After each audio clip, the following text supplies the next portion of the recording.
I got the fan also, because it's hot in here, so it's crazy, right?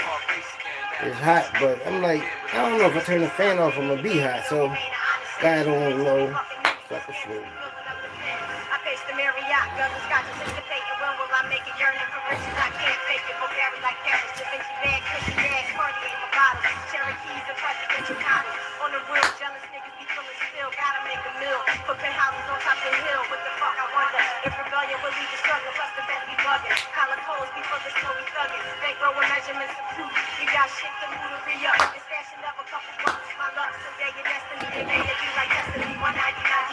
So journalists say she smoked a pound or two. I ain't mad. May she rest in peace, though. You understand me? Yeah. Y'all know when I'm really at my best, when I'm in my zone. If I got music playing and I'm freestyling, woo, y'all get that content for your ass. I might zone out again, like I've been doing for the last couple of years. I got y'all. Hockey Ball got y'all. Goddamn, I got y'all. The Fly OG, goddamn, I got y'all. Car next week. Boy trying to sell me a car for $5,000, right? I'm like, hold up, man. I'm trying to come through with something goddamn brand new. Woo! Playing DOD. Flying through the hood.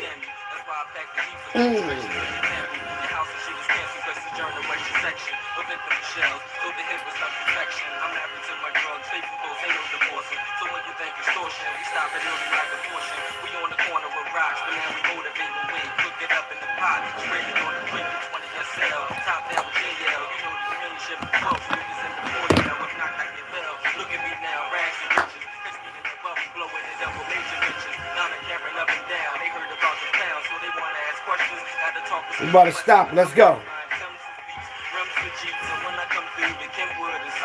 We about to go.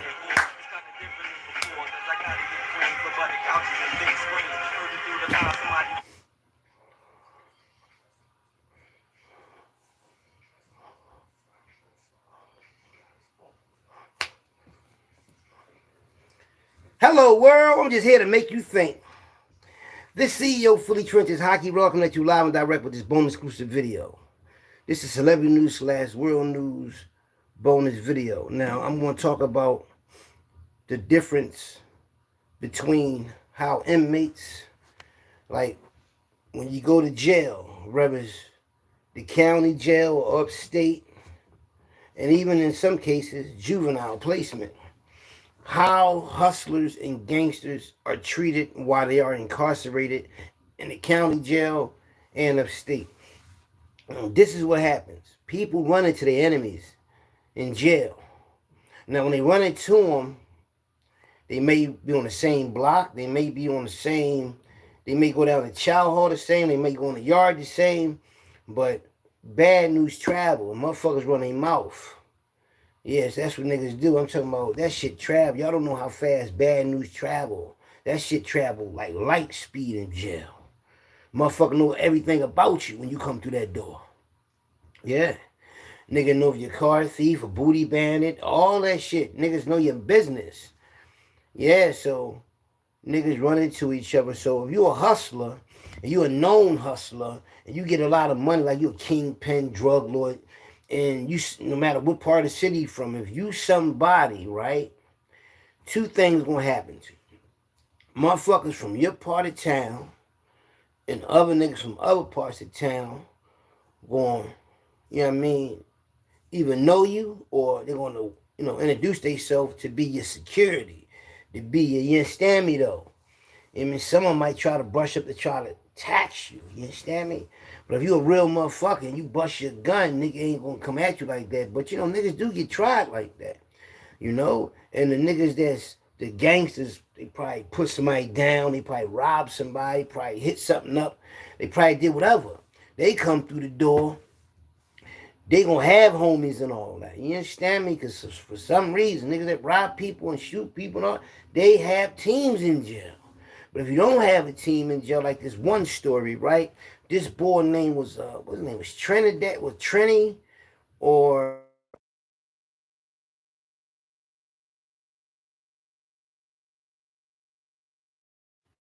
you know, Ben, I'm gonna call you back. All right, let me do this video, all right? All right, I'm gonna call you more, but I'm live. All right. Now, this the thing, right? I don't know if his name was Trini. I don't know if his name was it was something to do with an island. So they, if you come from an island or something, you come from Philadelphia, that's what they gonna call you. If you from Jamaica, they're gonna call you Jamaican. They go the boy Jamaican. Yo, Jamaica. Or something like that. Trini and another boy. So he was in Logan. This boy was in the trenches. He was getting money. You understand me? He was selling weight in front people. He had the weed. He had all that. But then somehow he started burning motherfuckers. Telling motherfuckers, give me the money. I'll be right back. He'd go into my house, go out the back door, or he'd sell motherfucking fake shit. So one day, I'm over the detention center. And before I get locked up, I get introduced to him in Logan.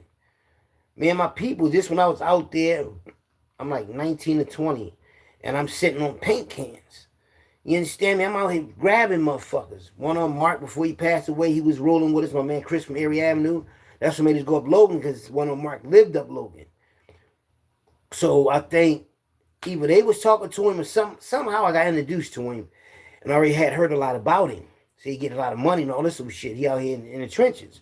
So when I get locked up, he's locked up. So I'm like, what's going on? Boom, bam, boom. We kicking it up. Boom. Now mine, I'm straight gangster. Just come through the jail. I tell him, you know what I mean? You got any problems? I'm right here. So he was like, all right, boom. Because he told me he might have some issues because he did a lot of shit in the streets. And this motherfucker was, but he was cool over DC. So we get transferred over Holmesburg together on the same block and everything, right? Boom. So he was always like on the swivel, looking a way around. I'm like, what the fuck is wrong with this nigga, right? Now, boom. Before we get over Holmesburg, I think we was over the house correction for a minute. Then we went to Holmesburg. When we get to Holmesburg, they call yard, they call gym, they call chapel, they call some other shit. So we going down. I'm going down to the gym. That's where the weights at and basketball and all that. But, you can also get fucked up down there. They're going to lock you in there, and the guard got to come, and you might get hit up down there. Anything can happen, because this shit go down in Holmesburg. So we in the gym. Boom. So they said, chapel, last call for chapel, because, we was in the gym for a minute. Boom. He go up to the chapel, right? I'm in the gym. I'm working out. I think I went to my homie Wayne. We working out and everything, and all you hear is going down, going down, going down. They locking this shit down. So we go back to the blocks and everything. Like, what the fuck's going on? So I'm looking for main man. Like, where the fuck he at? Fuck he at? Dark skin boy with dreads, right? And next thing you know, I'm running the Inch. Inch was over this bitch for 3 years. He took a deal because everybody that was in Holmesburg was getting life. And he had a homicide. So he took the deal and they released him. So when he was down there, I was like, yo, so he was like, you know that boy? The boy you came into jail with, this, that, and the third? Well, they fucked him up. Like, what happened? He went up to the chapel. Motherfuckers spotted him. They already knew he came through. And they fucked him up. I'm talking about, they whipped him. When I tell you they fucked this boy up, they mangled this boy, man. All hands, too. Mike lock and sock. They got hit up. Listen, this boy face his shit was tore up. Because he burnt a lot of people in the trenches for a lot of money. This boy was getting a lot of money, but he just started burning people. And dig this. I'm going to tell you what I think happened. I think when he first came on the block, they wanted to do something to him. But because they seen him with me, they didn't attack him. And they probably said, let's wait till we get away from Twin. We're going to get him. Because I'm telling you, he was on the block for a while. We on J Block, I think it was. I think I was on J Block. Ain't nobody saying nothing to him or none of that. Nobody. But Philly's sneaky. They sneaky, but you know, usually when they see a motherfucker, they go right at it. But see, I mean, you know, maybe they have respect for me because we was in the gym. They could have went down in the gym. His weights and everything. They could have really did him dirty. They waited till he went to the church. Now think about it. What niggas that's in the trenches like that going to church in Holmesburg? Everybody, most everybody over there Muslim. You understand me? So did he run into some Christian brothers that he burnt? I don't know, but they did him dirty. I'm gonna find out who did it though. You know, I'm gonna get the scoop. And then the shit happened when West Philly had went to war right in that same gym. And I'm on the stage working out. My homie Fatter from West Philly, 56th Street. Tall Fatter. Be down on the bottom, that Fatter. Me and Fatter know each other because me and Fatter, you understand me? Me and Treyway, what's up, family? Oh yeah. No, me and Fatter know each other from the hikes in the U Study Center. But his mom and my mom went to school together. Went to Beaver out West Philly. You know what I mean? My family lived 63rd and Lansdowne, Felton Street. My mom, aunt bought a house up there years ago, so my family had money. So that's when my mom went to them good schools out there. But this is how I ran into it because we up the hikes one day on a visit. His mom come visiting him. And my mom was like, that's my girlfriend. Yeah, we went to Beaver together. This, that, and the third. Man, Fatter was already cool. Now, when my mom told me that really made this boy my brother from that moment on. So we in Holmesburg together. He grabbed a weight. He got like a 5-pound or 10-pound plate, a circle plate with the hole in the middle. He got that wrapped around his hand and he got it behind his back. Fatter like 6'6". Fatter always was 6'6". So he got it behind his back, right? So I'm like, Fatter did a lot of shit in West Philly. So I'm like, I'm hockey raw, man. I got wolves everywhere in this motherfucker. I mean, real wolves. You know what I mean? I got ferocious wolves in the hole. Niggas don't even want to go to the hole. These niggas don't want to go to the hole. They know it's Belango on them back there. You understand me? So I'm out here like, and I know Belango on them back there, so I got more power. I could do a lot of shit. You understand me? So, and nigga like, what? You know what I mean? So I'm like, so I'm told Fat to stay near me. Marley was still alive from down the bottom. It was a West Philly situation, man. All West Philly niggas, they just start fighting each other. You know what I mean? And so Fatter was on point. North didn't even get involved though, but it was a lot of people in the gym. And I'm like, I don't know what it is, but I don't never look at it as being a dangerous situation. And that is a dangerous situation. We locked in. So, you know what I mean? So I made sure Fatter was all right. You know what I mean? Because I'm looking at everything. I'm looking at the bar, the curl bar. You know what I mean? Plus, all I got to do is say, you know what I mean? You know what I mean? Or nigga just see it's me. Motherfucker see me fighting. Listen, Remember the last video I just made? And I said the boy sucker punched me in my mouth. When I come through Holmesburg, right? I'm 18 years old. I run right into this boy, but I don't recognize him. Now, my homies, they got the whole Sid and Buck and them. They both rest in peace. They got J Block on lock. You know what I mean? And I'm coming off G Block. Robbie and them, Richard Allen, they got that on lock. So I'm coming on J Block. I run right into this boy, right? Don't recognize him because this like 3 years later. I'm 18. When he sucker punched me, I'm 15. When this boy walk up to me, this nigga got like a few inches taller and everything. Shoulders, like this nigga look like he got finished doing 2 years in the county. This nigga look like Zeus. You know what he said when he saw me? He said, "What's up, twin?" He said, "I'm sorry what happened to your brother, man. If that nigga come through here, we gonna get that nigga hot." And he hugged me. And I was like, "Where I know this nigga from?" Because I know so many people always say that, especially if I ain't seen him in a long time. But I know him. Then he smiled at me. He said, "Ah, man, it's me." Then he just gave me that look. I said, "It's the nigga that sucker punched me." But I was like fucked up when he said he's sorry what happened to my brother. I mean, a lot of people was fucked up about that. So when he became no longer my enemy from just his words, we gonna get that nigga if he comes through here. That's an ally right there. In jail, you need motherfuckers, eyes and ears, and you need security because this shit can go down. That shit went down over there. I've never seen no shit like this in my life. Niggas in the middle of the block. This before I went to J Block. I'm on G Block, right? Now, because, everybody loved me and my brother, man. Everybody liked it, man, Mikey. When my brother got killed, everybody in the prison system in Pennsylvania was fucked up, man. It was hurt, man. When that shit hit every juvenile place, every county, everybody was fucked up. Even the guards, because everybody liked my brother, man. So this is my first time in the county. He was in the county before me. I'm doing juvenile life. When I escaped from the juvenile joint, this is when I started going into the county jails. Running into the motherfuckers, you know what I mean? So when I'm over Holmesburg, and I'm on G Block, all these motherfuckers start arguing. Motherfuckers running in the cell, running out the cell. I'm watching this shit, and all these dudes just look like I'm 18. These niggas got to be 25 to 30 years old, a little older. And they in the middle of the block. It was two group of motherfuckers, man. And they was in the middle of the block on G Block. And that shit just went down. Boom, boom. Them niggas just start fighting each other. It was a free fall. These niggas just start hitting each other. I'm talking about everybody that got sucker punched fell on the ground.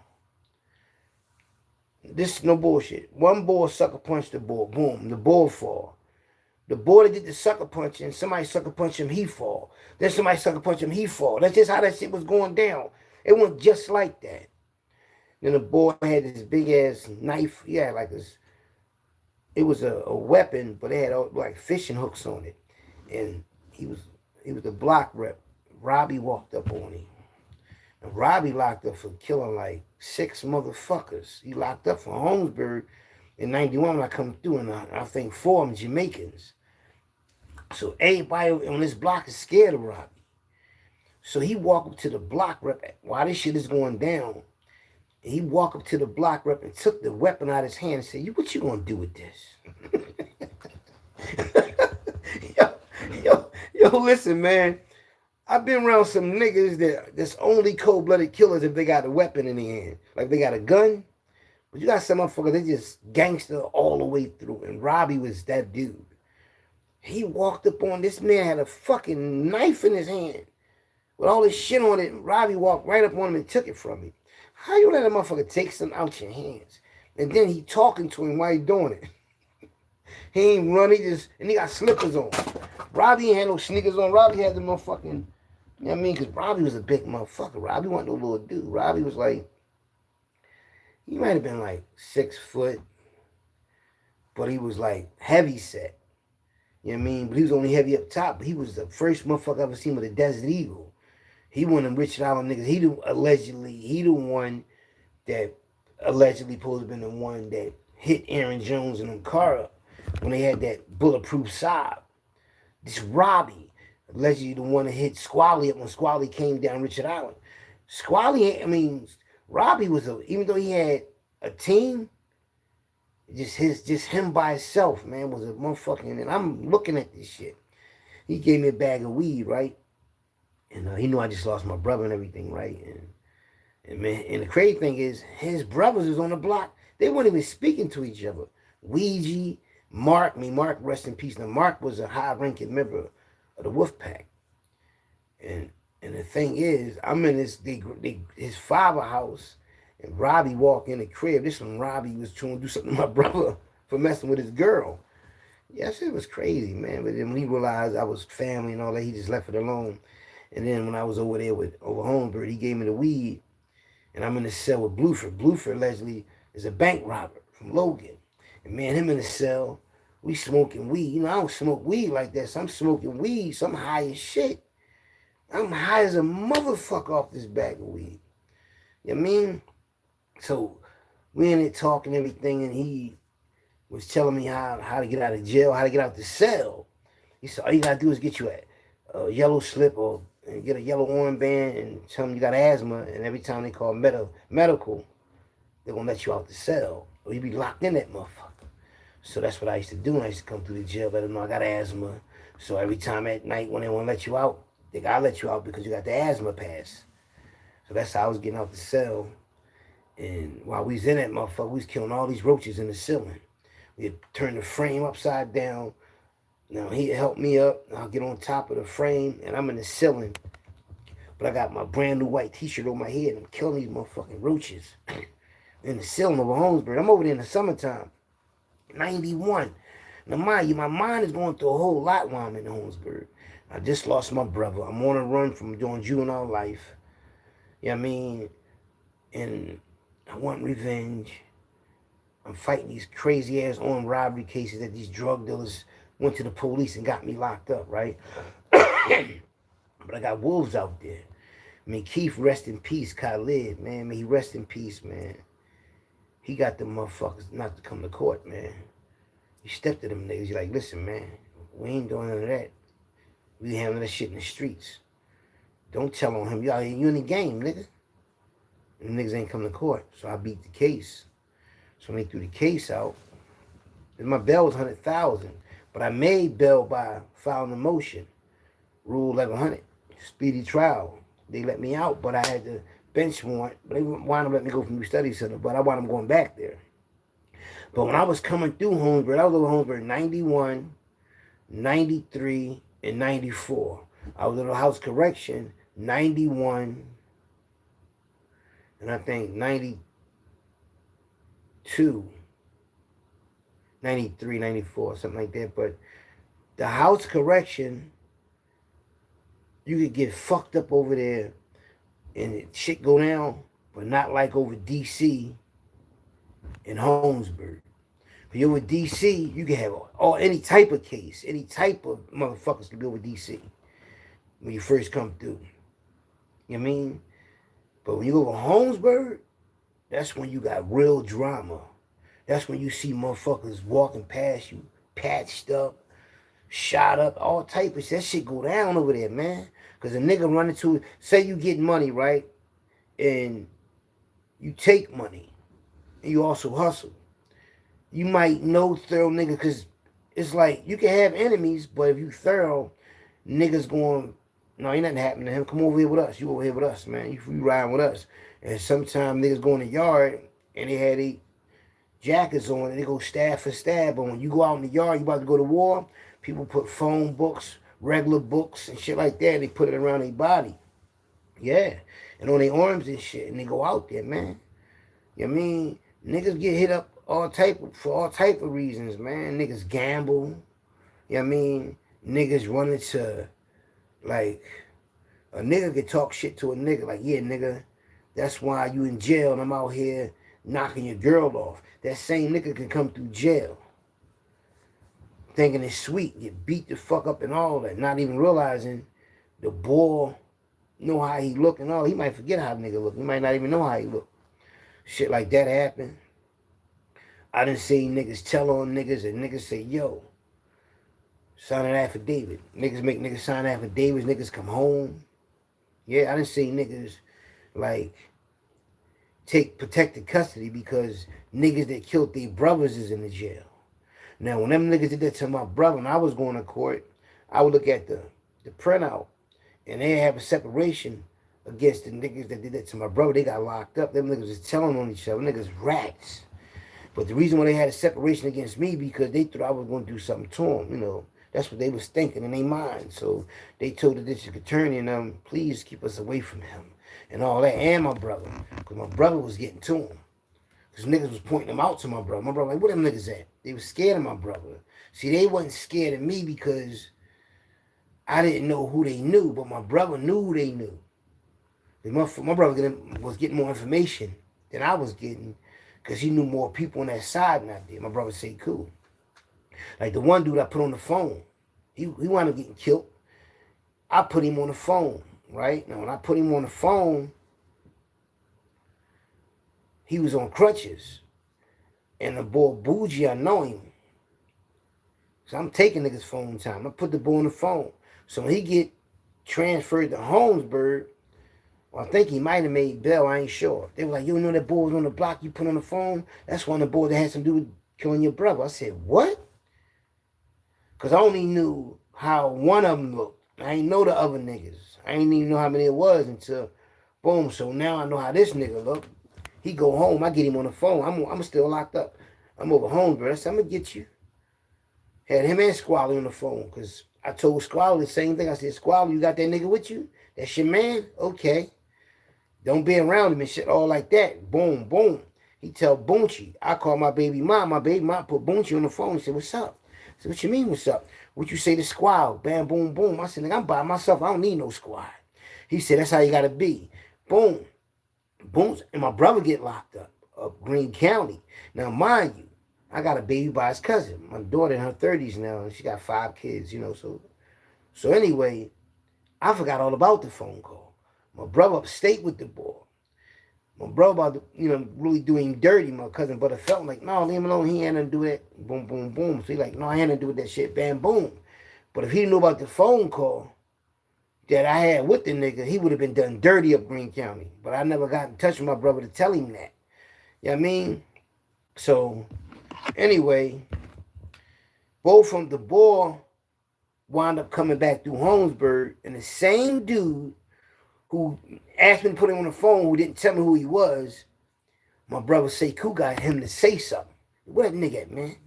Who that? He said, there you go right there. And he did like that, and he walked away from my brother Sekou real fast. So when he did that, Sekou saw him, right? And Sekou, I don't know if Sekou did something to him right away, or one day he was coming from court and the boy was strolling or some old shit. Sekou caught that nigga in the hallway and beat the brakes out this nigga. Yeah. So boom, then the boy wound up coming home getting killed. You understand me? So when that happened, my brother got the other nigga in the yard. And when he got the other nigga in the yard, South Philly protecting this nigga, Young Guns and all them. But Young Guns and them don't know Sekou, my brother, to after the fact, because when the ball come through greatest for it, my brother Sekou in the hole. I mean, Noonie Mims, the one ran greatest for it, came to the hole and asked Sekou, is you going to behave? The boy Muslim, this, that, and third. He sent money to Nisi house for your brother, daughter, this, that, and third. You gonna give me your word? I'm getting you out the hole through Harrisburg. He said, come on, man. I run this shit. Because his father was one of, see, all, my oldest brother, my Uncle Smiley, my oldest brother, father, and was my Reggie Taggart, my Uncle Smiley, and, they was the ones in North Philly that helped form the Black Mafia with the South Philly boys. I mean, they the ones that helped form that shit.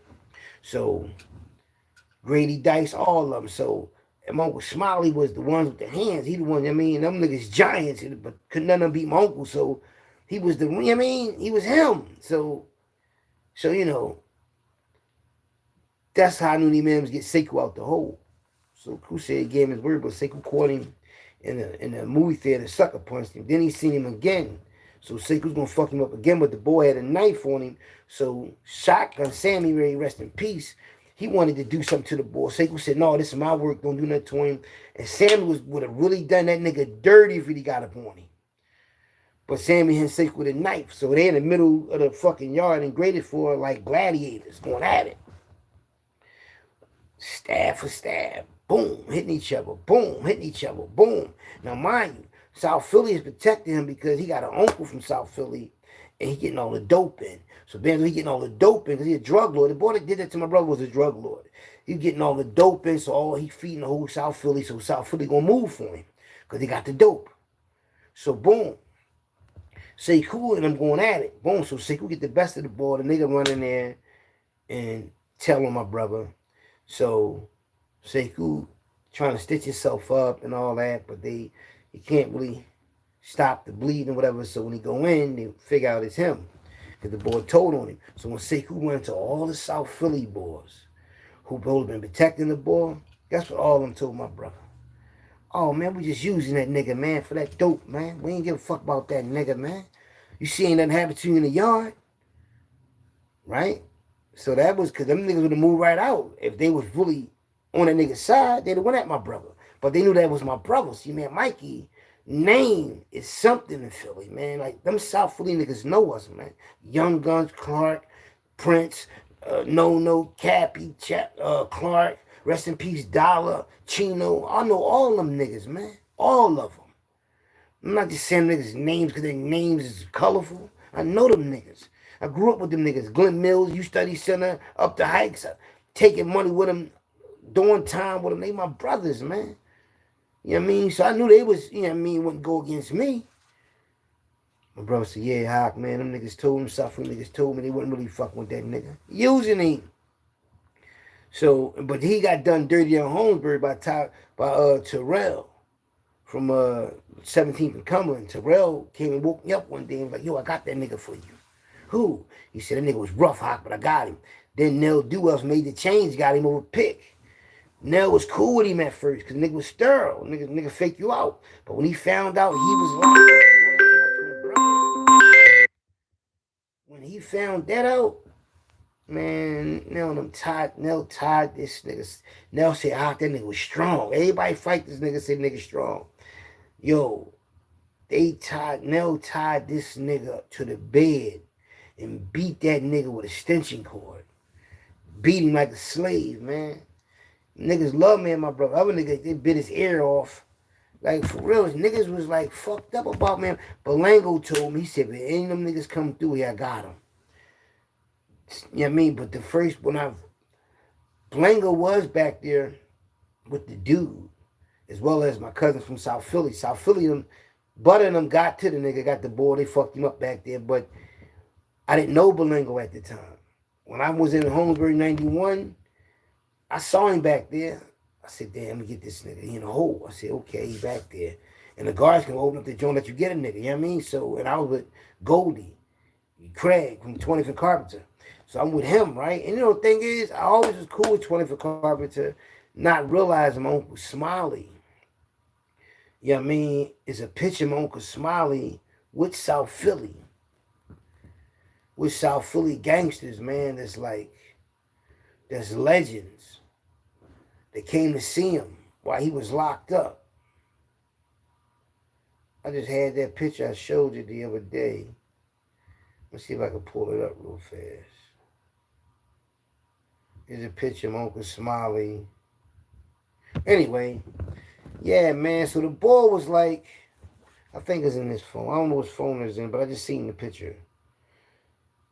I mean, but you know, I know all them niggas, Kai's and all them, but I didn't know, if I knew my Uncle Smiley and Kai's father was real cool with each other, that would have changed the ball game a long time ago for me, but I didn't know. I ain't know that, like, I didn't know, man. If I'd have known, then that shit would have changed everything.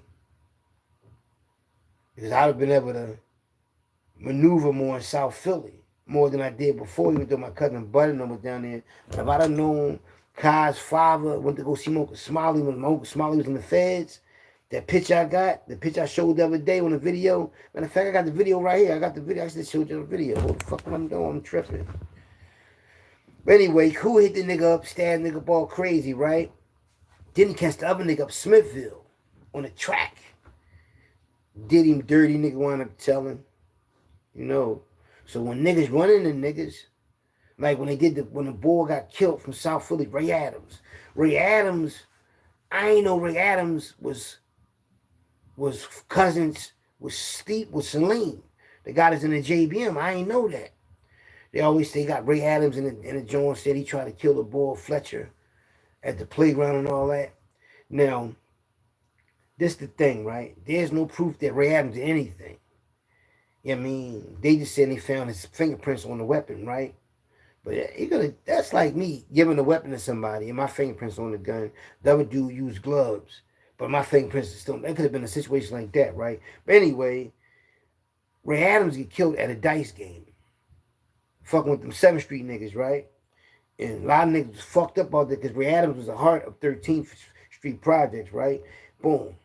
So the boy come through the jail. He come through Huntington. And when he come through Huntington,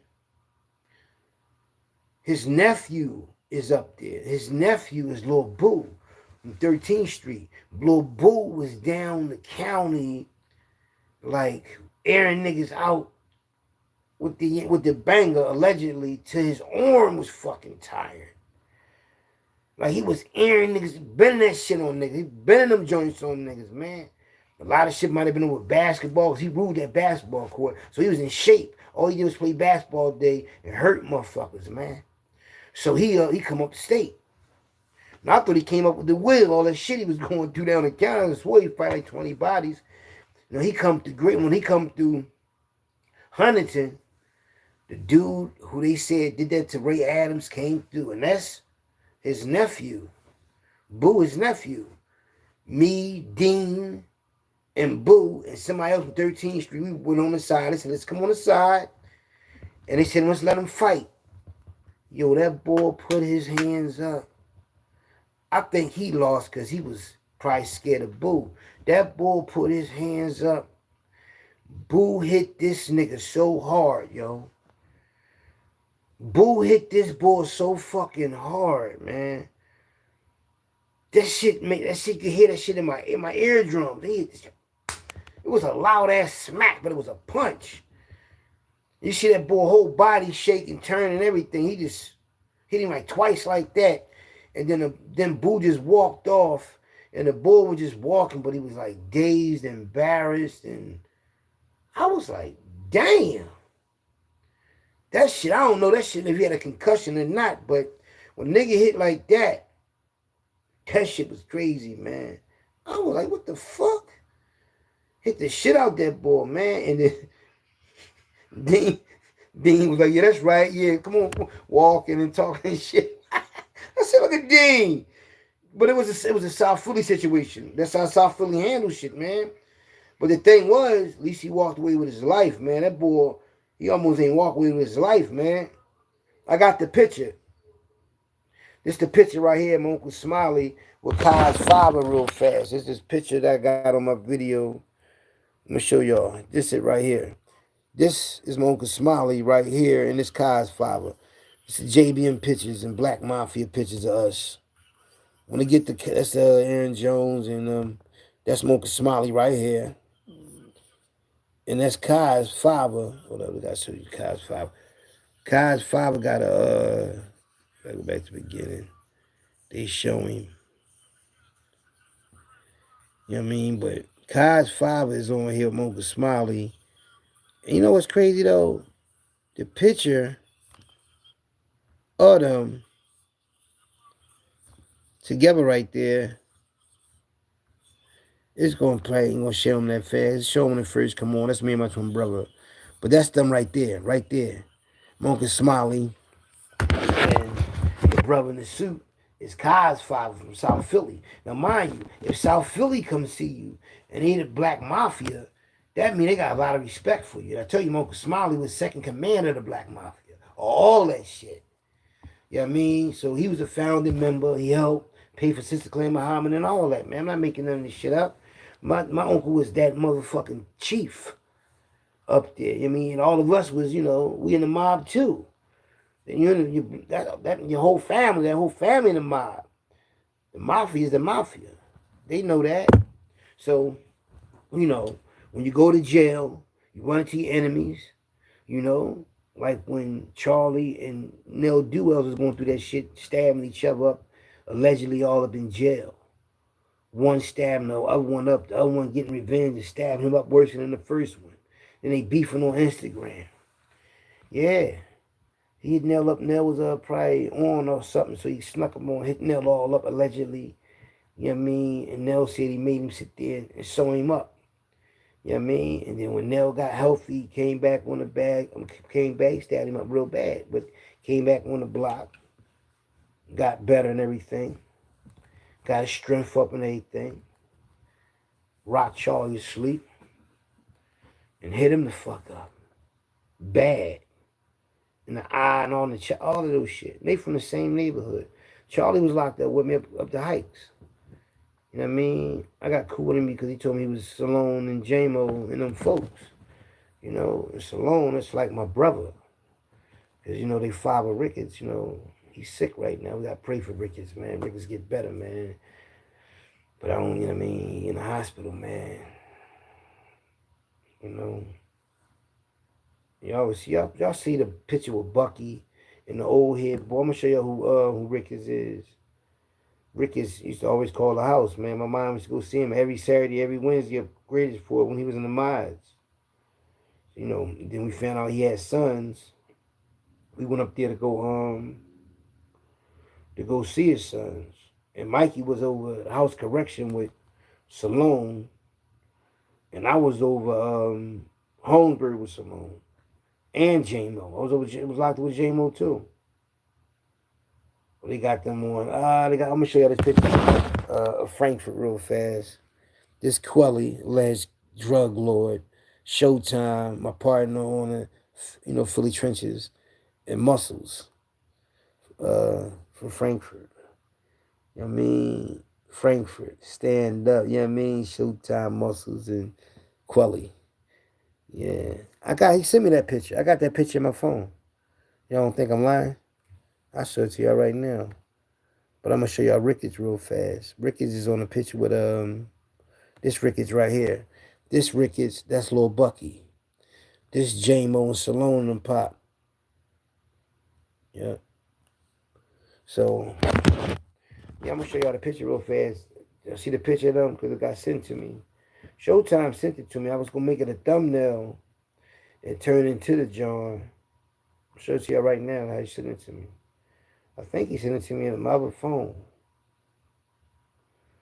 If it ain't in this phone, it's in the other phone. Or he sent me that Black Mafia picture in that phone. But I got the picture in the phone right here. I'm going to show it to y'all. I took the picture and put it on my phone. Because, that's Showtime. Yeah, man. You gotta know that's Showtime. This the picture of Showtime right here. Look. These are my pictures. Look. She already had it. Now look what day it is. Today is, look. These pictures is all on my phone, right? And we're going to go up. I'm going to show y'all these pictures too in a minute. Look at the Showtime. Showtime, them right here. I been had the picture. Been had the picture. But I'm going to show y'all something. Now we on these pictures. That's Aaron Jones right here. These is when they was marching in Philly. It's Philadelphia. Back in the day. Back in the 60s. These the first black people that came to Philadelphia, they said, that migrated from down south and went to South Philly. Yeah, but I know y'all history.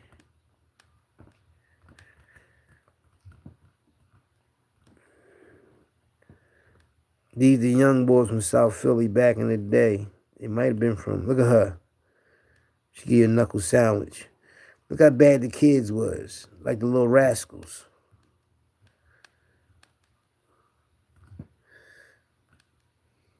Hold up. Oh, look. That's them on the end. Look at him. Look at him. He ain't playing, is he? Yeah, that's somebody great-great-grandpa. Yeah, I mean, Philly, stand the fuck up, Philly. Look at the old heads. Look at the old heads back in the 1920s. The brothers, man. They brothers down South Street, man. The black man from Philly. Black people. Down South Street. Handling their business. Look, handling their motherfucking business in the 1920s, y'all. These are people, man. I'm a historian. I try to get y'all the game. This is the first people. Hold on, let me show y'all the whole thing. Hold on, let me start over for y'all.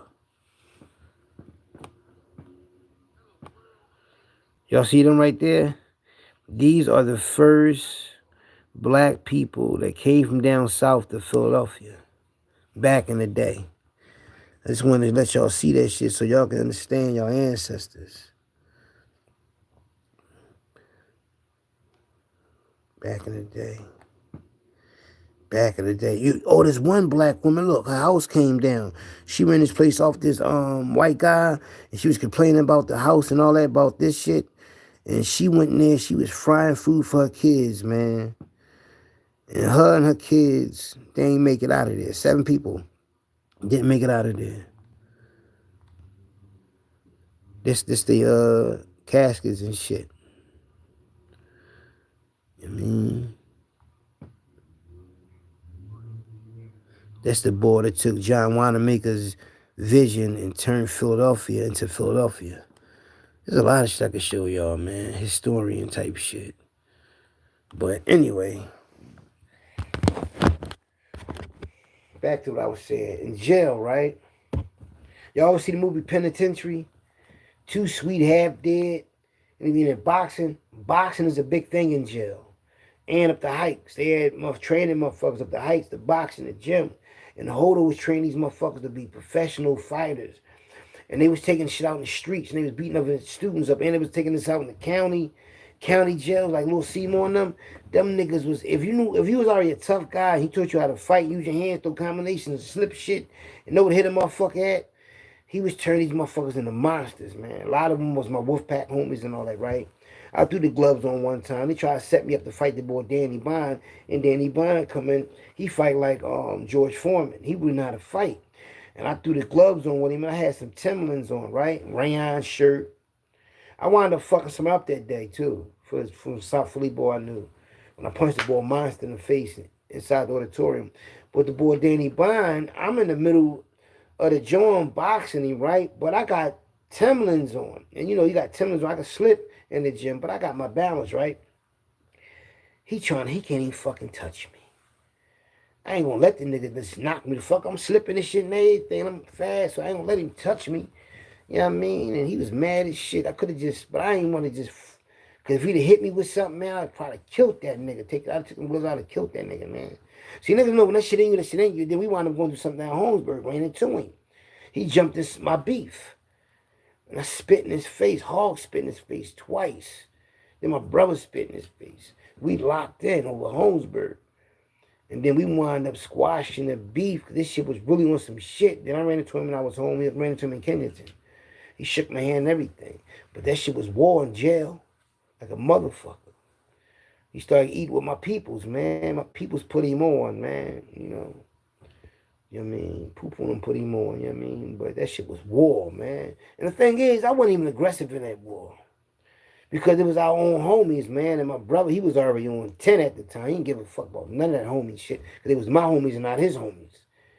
So, you know, that shit was crazy down Holmesburg. See, when we was down Holmesburg, see, our name ringing them joints because we get that shit in. We rumble and all that, man. We troublemakers in our own little right. But I mean, anybody disrespecting us in jail. Not me and my brothers. No. No way. You know what I mean? And niggas give you fair once you fight. Once you sucker punch somebody's on after that. You know what I mean? But I seen a lot of niggas get sucker punched in jail. Running their mouth too much. When you sitting there and you arguing with somebody, no matter what you arguing about, you understand something. What comes after talking? The sucker punch. So you don't do no talking.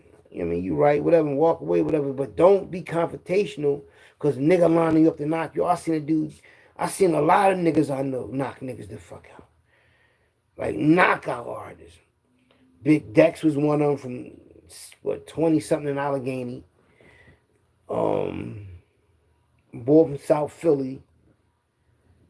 You know what I mean? And who else seen somebody? Of course, Belengo and them. But he hit this boy one time, right? He sucker punched this dude like this.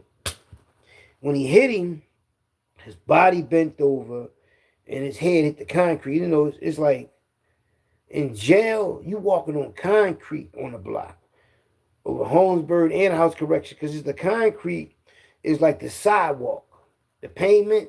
That's what that shit is. It's concrete, and that motherfucker boy head hit the ground. Boom. And you can always tell if somebody knocks them out before because they're going to react the same way. They're going to say some little smart shit or whatever, or they're going to turn them around, smack them on the back of their neck, and wake them up. I seen little Vernon from South Philly do that. May he rest in peace.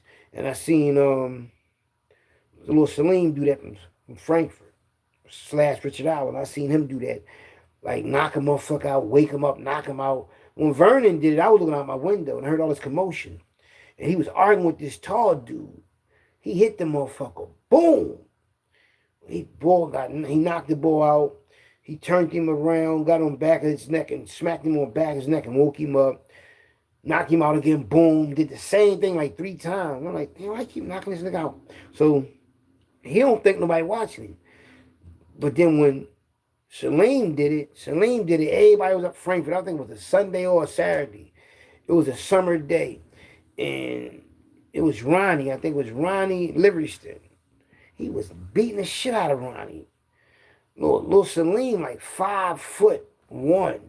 Ronnie like 6'2". He just beating the shit out of Ronnie, knocking Ronnie the fuck out, waking him up, knocking him out, waking him up, talking all this shit to him, and then gonna have the nerve to look at me and say some shit to me. You know, at this time, I don't think me and Mikey was in the JBM yet. I ain't really sure. I don't think we in the M at the time. We're not. This before we got in the JBM. You know. And then he said something to me. Matter of fact, I ain't really sure. I might have been. I ain't sure. But I know when he was talking to me, he was mad at me because he said I ain't do something. So I might have been in the JBM. I ain't really sure.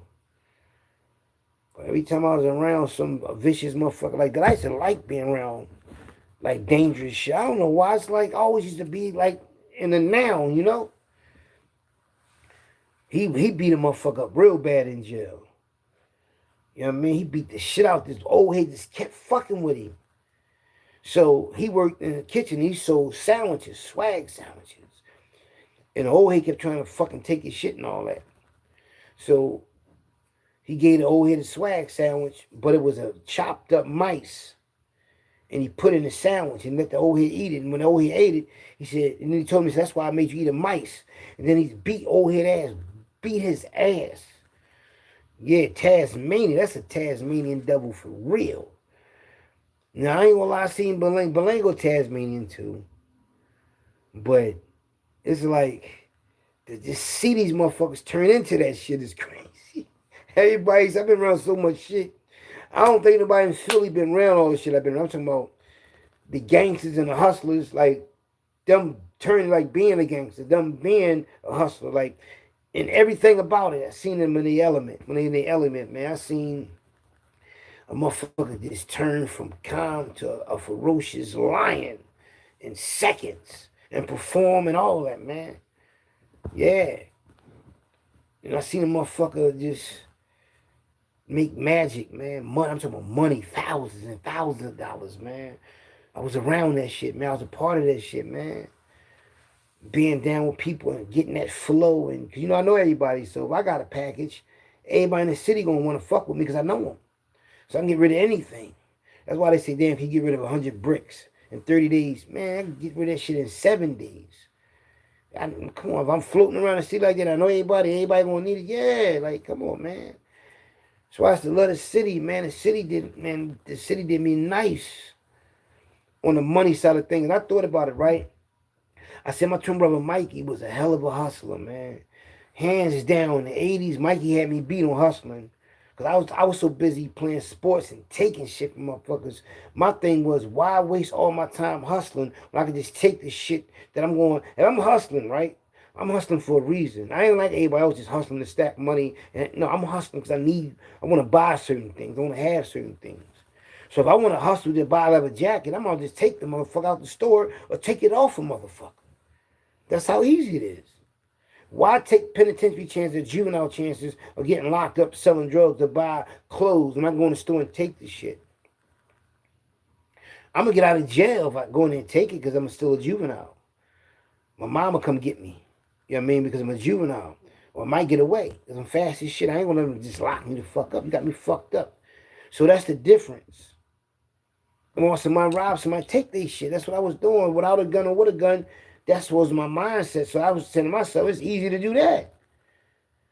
They sell people poison. That's how I looked at it. But Mike, he like to be in the mix. He like to be around the hustlers and the gangsters and all that. They talking that gangster shit and the music, smoking the weed and all that. Richard Allen, yeah. And we was in the crack house around the gangsters and drug lords and all that. All that was good. But not every day. I can't do that every day, man. Worrying about if the police gonna come in and knock the door down. I done made thousands already. Well, I ain't gonna be greedy. I'm a young boy. I don't need a long refrigerator full. Our clothes clean. We cool. Females gonna come over the crib. You know how motherfuckers gotta go get the girl? They come to us. Come on. Get on that bus. We in the Northeast. Come on the fuck up. Get on that 66, motherfucker. At Bridge and Pratt. Get off near the Getty gas station. Matter of fact, when you get off near the Getty gas station, call the phone. I'll walk around the corner, come get you. That's how Easy Man Mikey had it. Fuck you talking about? See, the thing is, man, Mikey, we shared everything. We shared our clothes. And even though he did it to a couple of females I used to deal with, I never did it to none of his. Now, I got close with, though, I can't even tell you. This shit, that's how close it got. But my mom walked in the room. When she walked in the room, I had to chill. But that wasn't his girl. You know what I mean? We had so many females that coming over there, but I'm going to just turn it down. You coming for, that's what you're coming for, but you just getting an older twin. Mike used to deal with all my shorties if he could, man. He said, like, you know, but he couldn't let him get the joint from Bristol. He said, I'm going to tell Mommy. I said, Mommy, I already know she in here. She came all from down from Bristol in her own car or a cab or something. She was getting money. I met her in Chuck's. Yeah, but, you know, I was back, and that was 88, man. You know what I mean? 88, man. 15. They come from Bristol to see the boy Rothstein. You know, so that, and plus, man, Mikey shared everything, so, you know what I mean, we twins, man, so we attack them both ways in the trenches. You know what I mean, plus I couldn't be down there and be dedicated to selling drugs. I'm playing football. I'm an athlete. I'm about to be a All-American, but I got caught up in the trenches, man. I ain't mad, though, because I know that if I would have went pro and all that, the same people know me now would have knew me, because look how the world knew me anyway. They just know me through the internet. But they know about my story, and that's going to be a hell of a movie and a story and all that. The story of me playing football for the Frankfurt Chargers that's connected to the Philadelphia Eagles. Yeah. Philadelphia first team was called the Frankfurt Yellow Jackets. The Frankfurt Yellow Jackets got sold in 1922 or 1926. In between that time, to the Philadelphia Eagles. And the same field they played on, the same field the Eagles played on, the Frankfurt Yellow Jackets played on, that the Frankfurt Chargers played on. And they came there, Mike Vick and Andy Reid and them, and made them a new field, AstroTurf. Got they pitching them on the back of the project wall. I'm like, damn, they part of the Frankfurt Chargers? I'm part of that history? And I got the record for the most touchdowns? How about them apples? And they always talk about the 13 people that played on the football team that won the championship. They call it the 13 men. We only had 13 players. I played on offense and defense. I never came out the game. Yeah, I was really him, though. I scored a touchdown, an 85-yard kick. It was a kick return touchdown. You know, they kicked me the ball. I ran that bitch 85 yards down the field and scored. And it was a flag. And I seen it was Eric Hawthorne, the coach's son. He was never aggressive. So when I found out it was him, I started laughing. They took the touchdown back, but it was the fact that, of course, I scored again and again and again, but that one was 85 yards. All my touchdown was that, you know, 70 yards, 65 yards, 80-yard Jones. You know what I mean? I was really him, though, in sports. So that's why I wasn't really dedicated to selling drugs, because I was athletic. And I ain't have to sell drugs. You know what I mean? A lot of people had to sell drugs. They had to be in the now to get the females. Man, Mikey was just walking into them, getting their phone numbers. Sneaker box full of phone numbers, man. Had it easy, man. So, and motherfuckers saw they envied that, man. And then they just sends in a visit and all that. You imagine somebody baby mom came to see me on a visit of greatest for it. And the thing is, motherfuckers is mad at me, gonna say, like, well, not really mad at me, mad at her. Gonna say, damn, man, she gonna come see you. That's my cousin. She didn't come see me. Motherfuckers feel some type of way about that. Cause you know motherfuckers see in a visit, or they see the girl in a visit, damn, such and such can't see twin. Your baby mom came to see twin. But that'd have been my baby mom first, because I had her first. I left her alone. You know what I'm saying? When I left her alone, you know what I mean? If I wouldn't have left her alone, you would have never had no baby boy. You know what I mean? So she came to see me. I mean, that was common though. Female see me in a visit. Who that? Yeah. My mom and all, like, this girl liked you. I made sure I let everybody in the visiting room know that was my mom. Cause I said mom real loud, because my mom looked at young come see me. So they thought my mom might have been my girl because she looked real young. Like, no. So, you know, so that's how that went down a few times. People, my cousin like you. She want to come see you. So I said, she can come see the kid. She can write me. She can send me pictures and all that. You know what I mean? She can put some money in my books and all of that. You know what, though? I ain't gonna lie to y'all. Man, I had fun down Greatest Ford, man. I had fun up Huntington. I had fun up Code Township. I had fun no matter where I'm at, because I don't make my situation fucked up.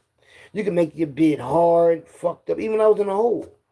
I had the hole. My routine in the hole was just on clockwork. I read the whole Quran in the whole like 3 times and was writing my books and all that. I was on writing letters. I was cool. As long as you occupy your mind, no matter where you at, you're living life.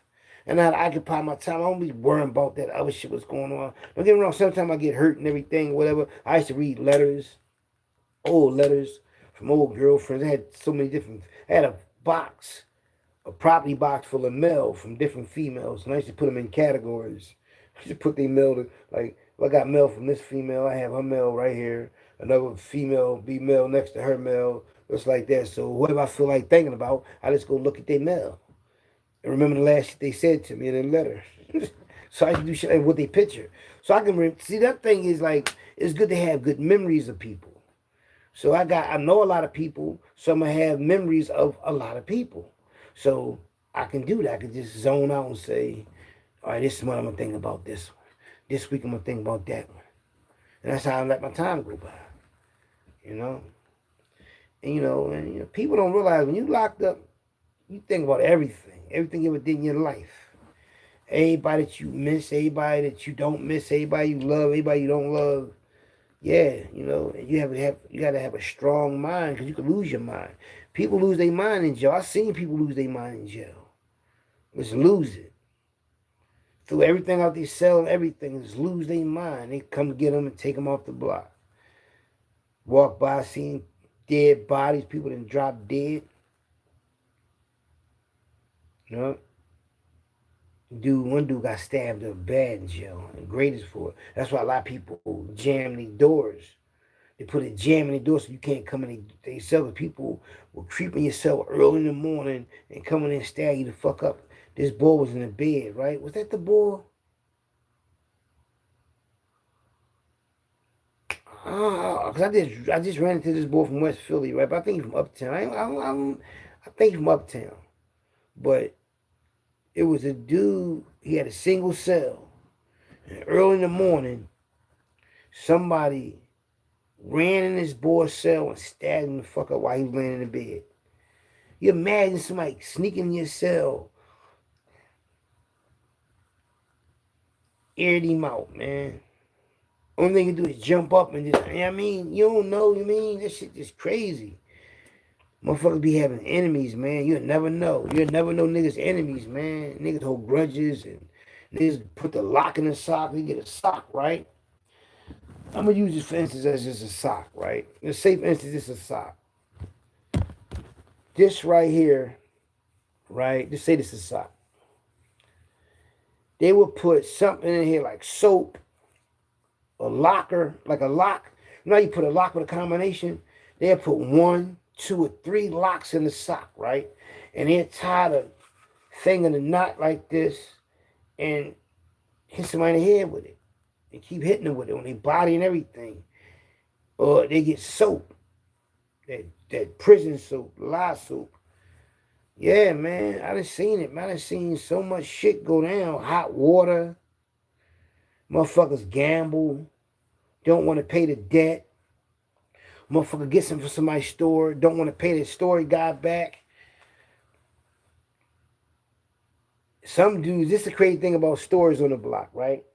You have some dudes that only take, you gotta, if you go to their store, you gotta have cigarettes. You gotta pay them with cigarettes, right?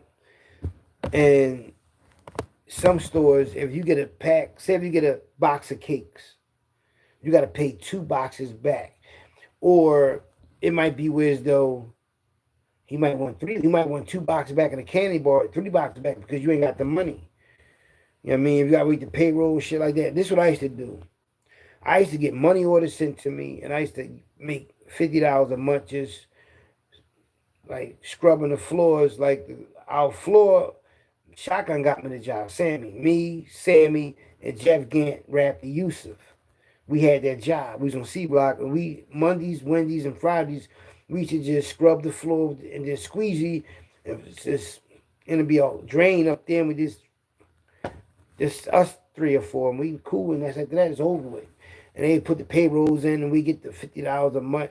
So if I'm going to the store, right, and I got a money order, and I got the payroll, and I know I'm about to go to the store, I go to somebody's store, and I'm like, yo, man, I'm going to the store.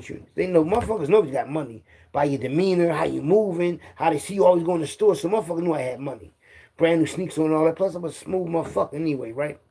So I go to the store, and I might get something off somebody. It might be a few things. So like, okay, I owe this boy like $6 or $4 or some shit like that.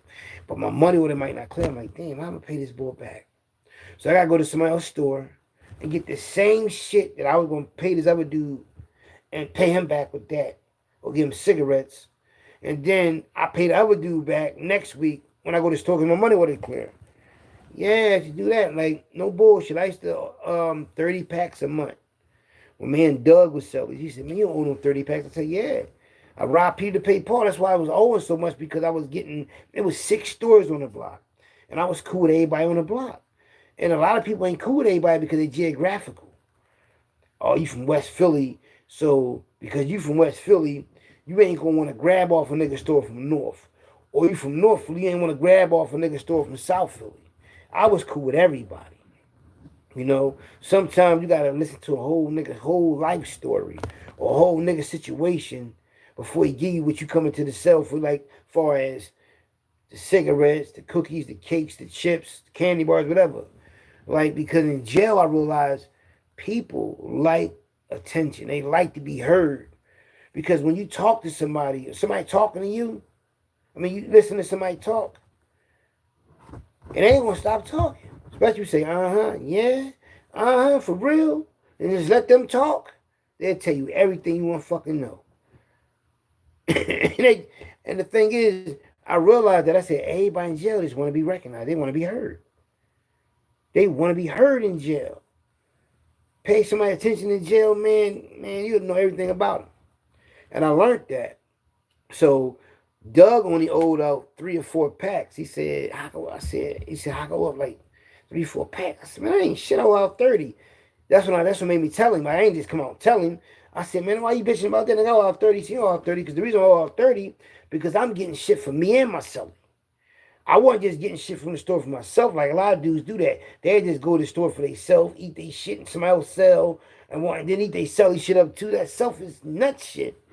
Yeah, that shit crazy, man. But my whole thing was, this is what I used to eat at night. And I used to watch 24, a movie or something.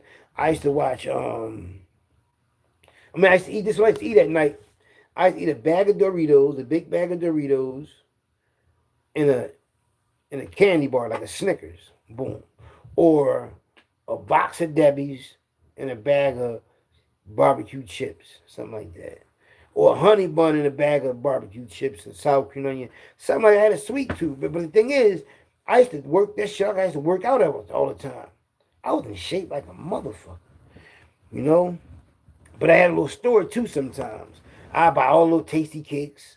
I be selling tasty cakes and all that. Or I be buying a lot of sodas and like the sodas, Pepsis, Mountain Dews, Hawaiian Punches. I buy a lot of them. You know what I mean? And sell them. You know what I mean? I buy Kentucky Fried Chicken and sell that. Yeah, well, man. And then the thing is, me, Weasel, and Bulldog, Daniel Vargas, his brother and them ran 18th and Wild. He Puerto Rican. So that was cool with all the Puerto Ricans. The Weasel from 18th and Weasel from 11th Cumberland. And him and Kev was selling. Kev was from Abbotsford. And they both had life. So they both had a candy store. And I had a candy store. And I was like, one day I was depressed. I was like, dang, man. And they was like, man, don't worry about it. It said, in this business, you won't take a loss. Remember that. When you hustling, you're going to take a loss. I never forgot that. So Bulldog said, don't worry about that shit. Man, you got us. We'll help you if you need. And, it was like my support. If I needed something, they was there to give it to me. Like far as cigarettes, cookies, cakes, if I needed some shit. And they said always, and I used to always hold Weasel tickets, but I never knew what they was. It was gambling tickets. Because I ain't start to fuck with the gambling ticket till I went up Huntington. You know? And they was getting money off that gambling ticket, betting on football, baseball, hockey, and all that shit. Betting on fights. Like, if the Eagles playing in a playoff game, and people don't like the Eagles, you'll get some real good bets. You'll bet 5 packs. Or it could be a basketball game, it could be a championship game, it could be any type of big game. You could get bets, but you like to show where the money at, man. And some niggas like, man, because, motherfuckers will ass bet you and play with you, and you got to hurt them. Like, one time over up Huntington, and I was going toward the basketball courts. I was, like, going toward the table where they gamble at. I heard the boy say, damn, he burnt old head. He ain't give him his money. All that shit about to go down. I'm looking at us, and they pointed at where old head was. So you look at a motherfucker like, damn, old head had a store. He, gave somebody something, and they burnt him. Now everybody wondering what old head gonna do. Not the motherfucker that took the shit. Now you got some people that be probably cool with old head and probably fuck the boy up for it. But people trying to figure out how you gonna handle it. You supposed to be thorough, getting money in jail. How you handle a nigga burning you out of some paper? You gotta deal with shit like that, you know what I mean? So, yeah, I remember this white boy tried me in jail. He gave me a radio, right? Now, the radio, I was supposed to have a radio. I can get written up for the radio. And he wanted 20 tickets. Mind, I'm getting money in jail. So he gave me the radio. And I said, I'm going to give him the money. I'm moving shit. I'm making money every day. But I told him a certain day, and I told him, I got you, but I was going to give it to him. This motherfucker came in my cell. I'm in my zinc. I'm about to go home. I'm a single cell. I'm about to go out to the mods. Then I'm going home. I got to learn how to do carpentry first, right? So I'm on this block for 4 years, and I finally get my single cell. Like 3.5 years, because 6 months of that I spent in the mods. This fucking white boy see me in my zinc, washing my underwear and socks and drawers out. He opened my door, pushes me. And I got slippers on everything. This motherfucker pushes me. When you gonna give me my money? I said, what? This motherfucker said, when you gonna give me my money? You only owe me. That's $7. That's only $7, right? But I think this motherfucker's gonna have reason to come in my cell and do the dumb shit, right? So boom. So I give him the radio, right? And I give him the radio, right? Because man, he was just sitting there talking. He just grabbed me. He didn't punch me. Now he just grabbed me. Right? And I got my slippers on, right? So motherfuckers come out of the cell looking and everything. Because motherfuckers try to set you up and get you locked up and all that, right? It's a white boy. This ain't nobody black. It's a white boy coming in my cell, right? Boom. So he gets out my cell. Boom. I put my shit on. Boom. I come downstairs. Boom. So now I'm just looking for an ink pen. I just want an ink pen. So call like, shit, what happened outside? Boom. So now I don't even let nobody know Belango. Everybody's in this jail that I can name and say up Huntington, right? So I'm like, damn, man, I can't let this white boy get away with this, right? So I'm thinking now, I'm going to just stab him in his fucking neck. And I'm going to just wait till he in the chow, because he had a kitchen job. Boom, I'm going to wait till I'm going to stab him in his neck. This goofy dude named, from West Virginia named Gorby. He looked just like Shaggy or Scooby-Doo. He's walked like this. He talked like a cowboy, right? He ain't got no teeth in his mouth, right? I don't know that's his bitch. I don't know. So So on my way to go fucking him up, because I'm going to the boy's cell to hurt him and call like, Hop, don't do it, Hop. Carl living in the back, but Carl's trying to stop me from fucking him up. Because he want me to go home. I'm like, no, man, fuck that white boy, Hop. On my way to fucking this boy up, guess what the boy doing? He in the fucking dark. I don't know if it's his cell or Orbe's cell. Orbe in there fucking this boy up, man. This white boy, like 6'2", probably like 300 something pounds. I mean, he wasn't no slouch ass white boy, but he was, I guess, a slouch to this white boy. He would not move. Put your hands down. Don't get out that seat. I was cracking the fuck up. I couldn't believe it. Carl said, see, you done went to jail. You went to the hole for this, man. If I'd have fucked that boy up, man, you know what people would have said? Why I fucked that white boy? He was about to go home. Yep. And what if he'd have had something? He already a gipper. I'd have felt some type of way if I'd have did something to that white boy, right? Even though he violated came my cell, right? Gonna fuck him around. You know, what's up, Aunt? I mean, what's up, Aaron? Yeah, man, I was gonna fuck this boy, but I'm thinking my freedom, man. I'm gonna listen, you understand? What's up? I fought. I had all these cases. 3 drug cases and a gun case. I beat all except 1. I made parole to my new number. If I get a write-up, they're going to take me off that new number, put me back on my old number. I got to make parole all over again. I got to try to make parole. They're going to max me out. And this was 2004, going on 2005. It's about to turn 2005. And my max date was 2007. I'm trying to get the fuck out now. So I got out and everything. And the thing is, I was like, look how karma is. He disrespected me, came on the 3rd tier, rushed to my cell about a radio. Then everybody see him on the 2nd tier getting chumped by Gorby. And he would not get the fuck up, man. He in the dark in this boy's cell. He wouldn't get up. I said, this motherfucker a gipper the whole time. And maybe he's throwing me up. Maybe he's trying to come at me. That's why he was trying to use that to do it. I don't know. See, one thing I never did, I never underestimated white boys in jail because 80% of the people in jail of Huntington got life. And all the white boys got the heinous crimes. I'm on the block, but they all got heinous crimes, man. Them motherfuckers is crazy. They got them crazy ass. Y'all watch Criminal Minds? That's them motherfuckers up there. Yup. But I wanted to fuck this dude up, man. Like I fucked the other boy up Cold Township. I was gonna hurt this boy. I was just going to really hurt him. You know? But the white boy, he did it. I'm in commissary, me, Carl, and Howie. We in from Frankfurt. We in commissary, and Howie, money didn't clear. So I gave Howie 20 tickets. 20 gray soda tickets. He said, thank you, twin. I'm going to block and buy me an entourage. I had like 100. I had a lot of tickets on me. I gave him some, boom. I'm gambling. That's my money. You know what I mean? I'm going to the store and everything, man. I used to send people to the store for me with my tickets. You know what I mean? All that shit. I go to the store for people for tickets. I was doing all type of shit. I was hustling. Right? And the white boy got in back of me. Quiet as shit. I ain't paying no mind.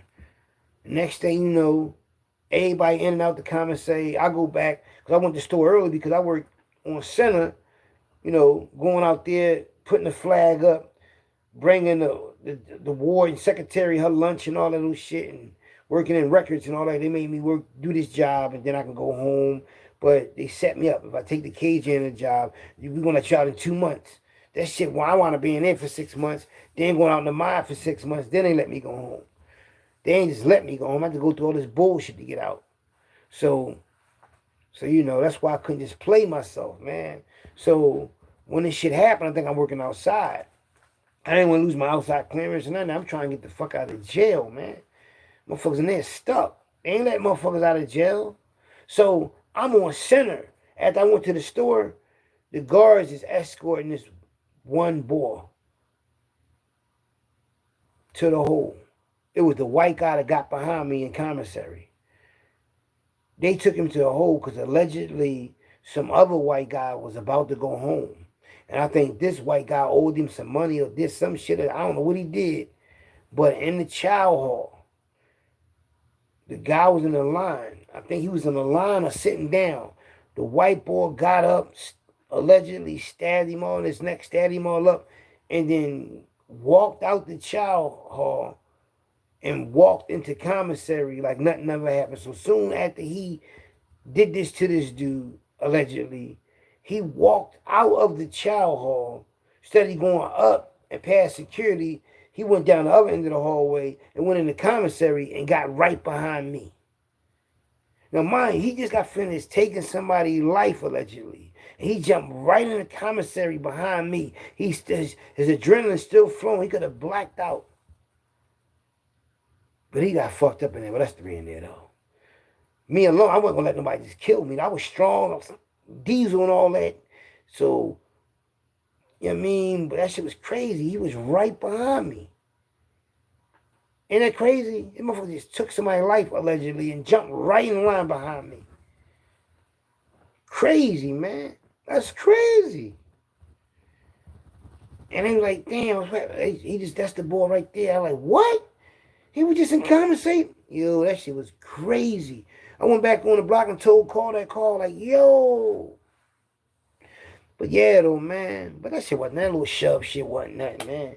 You know, if I'd have let that white boy, that little shove, send me, I'd have blinked out, killed him. Y'all have never seen me, probably. I'd have been still in jail.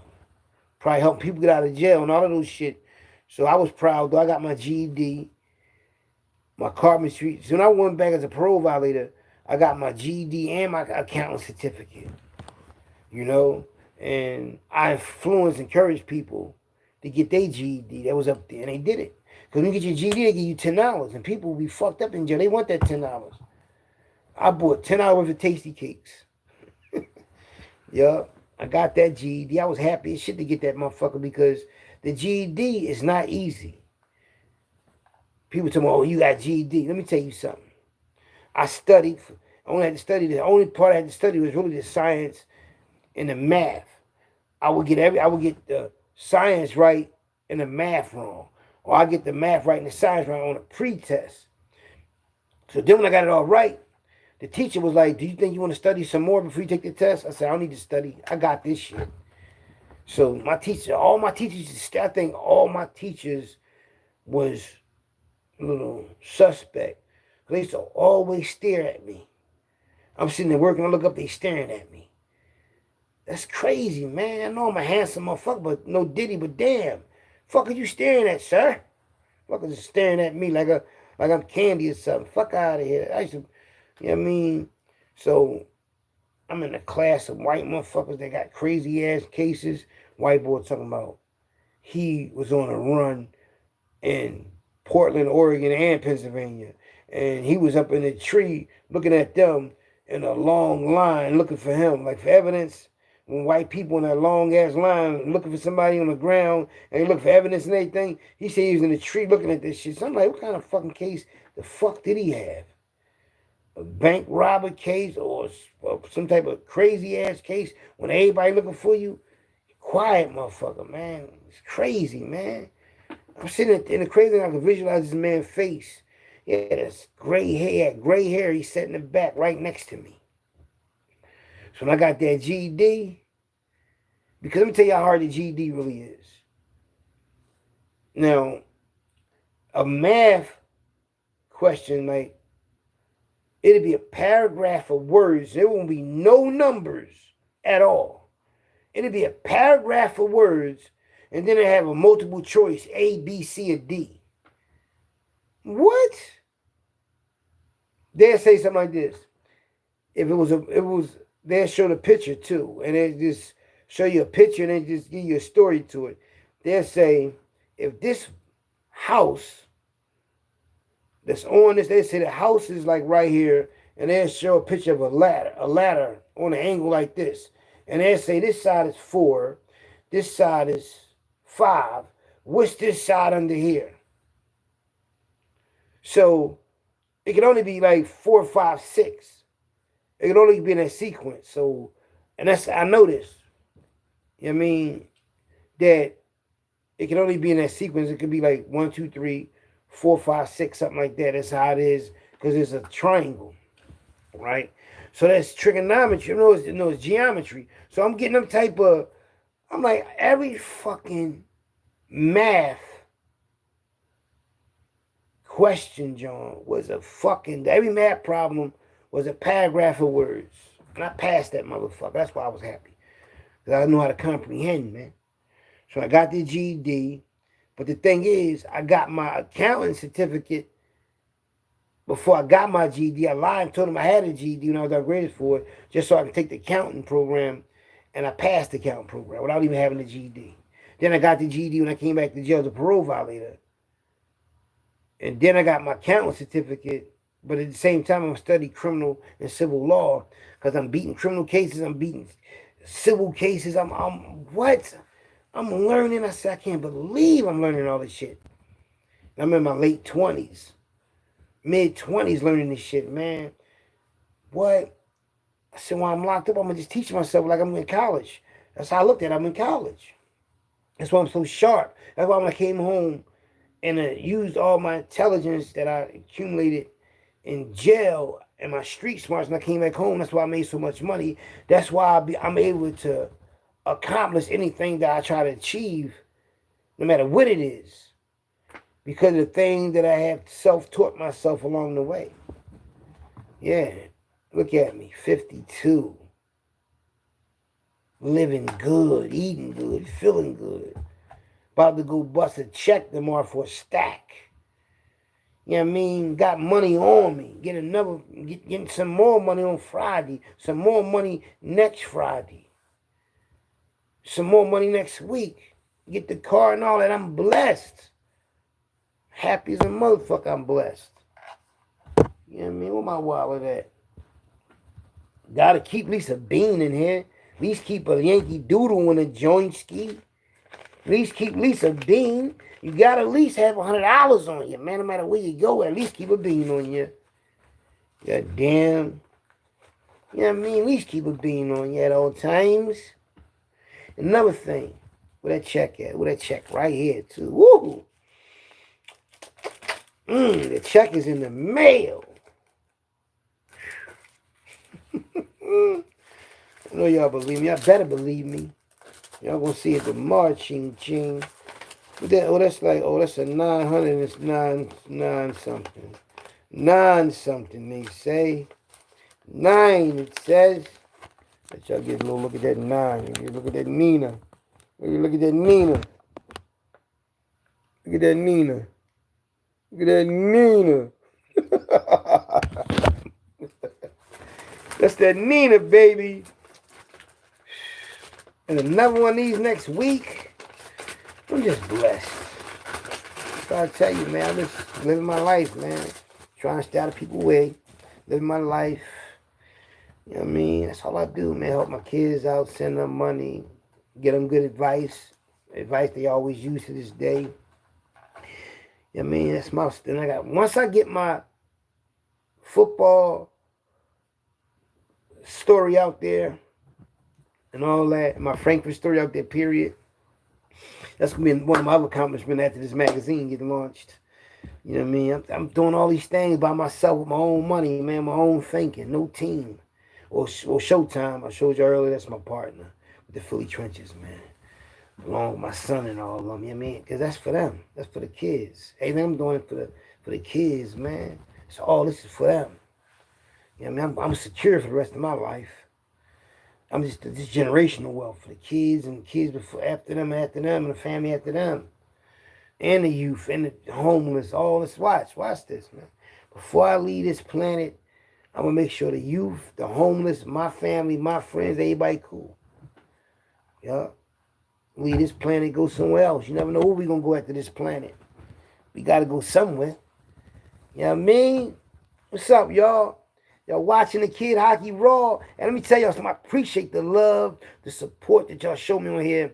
I'll be watching like other things on YouTube, and when I watch somebody talk about a situation for something that happened, I said, dang, that's how people look at because, I take you there, you know what I mean? But in jail, When you hear them unlock that, you get used to being locked up, like far as being locked up, and you come out your cell, you come out for breakfast, you come out for the yard, you come out for school, you come out to go to work, you come out for a visit. You know what I mean? You come out to use the shower, come out to go eat. Yeah. Come out to play chess on a block or whatever. Come out, whatever. Come out, get on the phone. Come out, talk to your manager, your counselor. Yeah. Come out to go to Jumar, church, all that. I remember I fast in jail when you fasting. See, I fast as a juvenile when I was up the hikes. I fast in the youth study center before. I fast in the county jail before. I fast in Cole Township, Huntington, and Greatest Ford. And everything about it is so amazing because I don't know what it is, but it seems like it's like at nighttime when it's dark, it's really dark. I guess because the sun and the moon and everything change the rotation of the time and all that thing. But when I fast as a juvenile up the hike, I'm up you study center, the way they come bring you food at night, early in the morning, like 3, 4 in the morning, they bring you your Sahara bag. Yeah, man, like I got all the memories of that, man, like different years. One time I fast for 9 straight years because I was always locked up somehow during the month of Ramadan. Yeah. So I know how I feel to fast during the month of Ramadan. What you say when you fast? When you break your fast? When you got raisins, date, a piece of bread, or food. You know, you break your fast with food, or drink water, but I think it's even dates or raisins. They say, Allahumma, Allahumma, wala kasamta atartu. With these raisins or dates, I break my fast. Yeah, I remember that. What?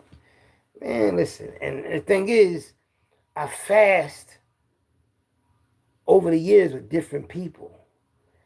Some of them ain't here no more. Some of them doing time, but I fast with, a lot of different people, man. A lot of different situations, as well as made salat with them and let them in prayer, and they let me in prayer. Shamps from Athan Butler, he was real knowledgeable. You know what I mean? We was up the hikes. We had our own little room and everything up there, man. We snuck the phone in there. We was doing good, man.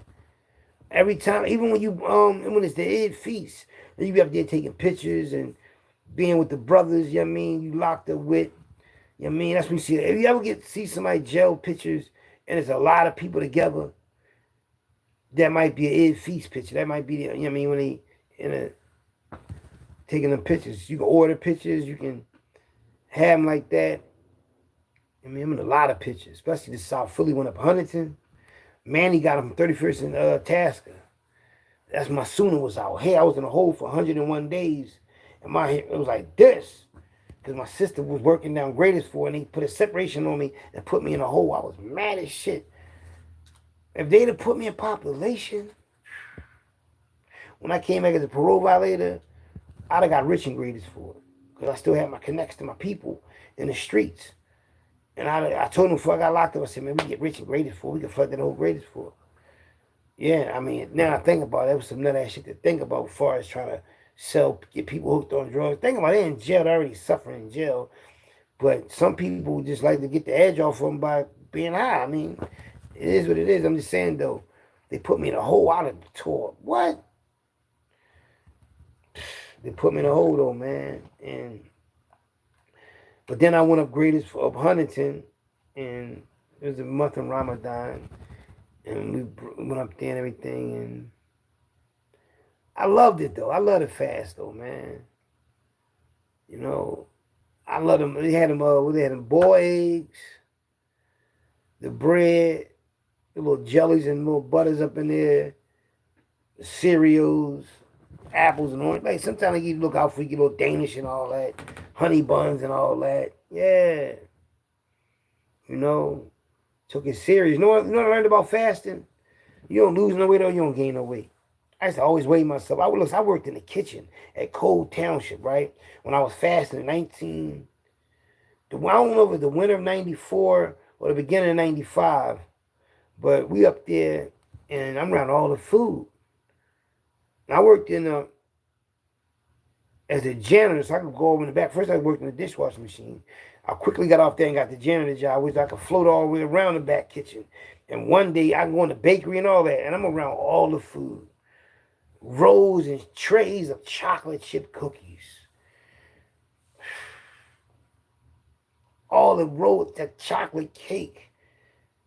Vanilla cake with the chocolate. I'm around all this shit, man. All the extra chicken, the fried chicken. I'm looking like. But you know what? You get used to it. You get used to working in the kitchen. You don't even pay that food no mind.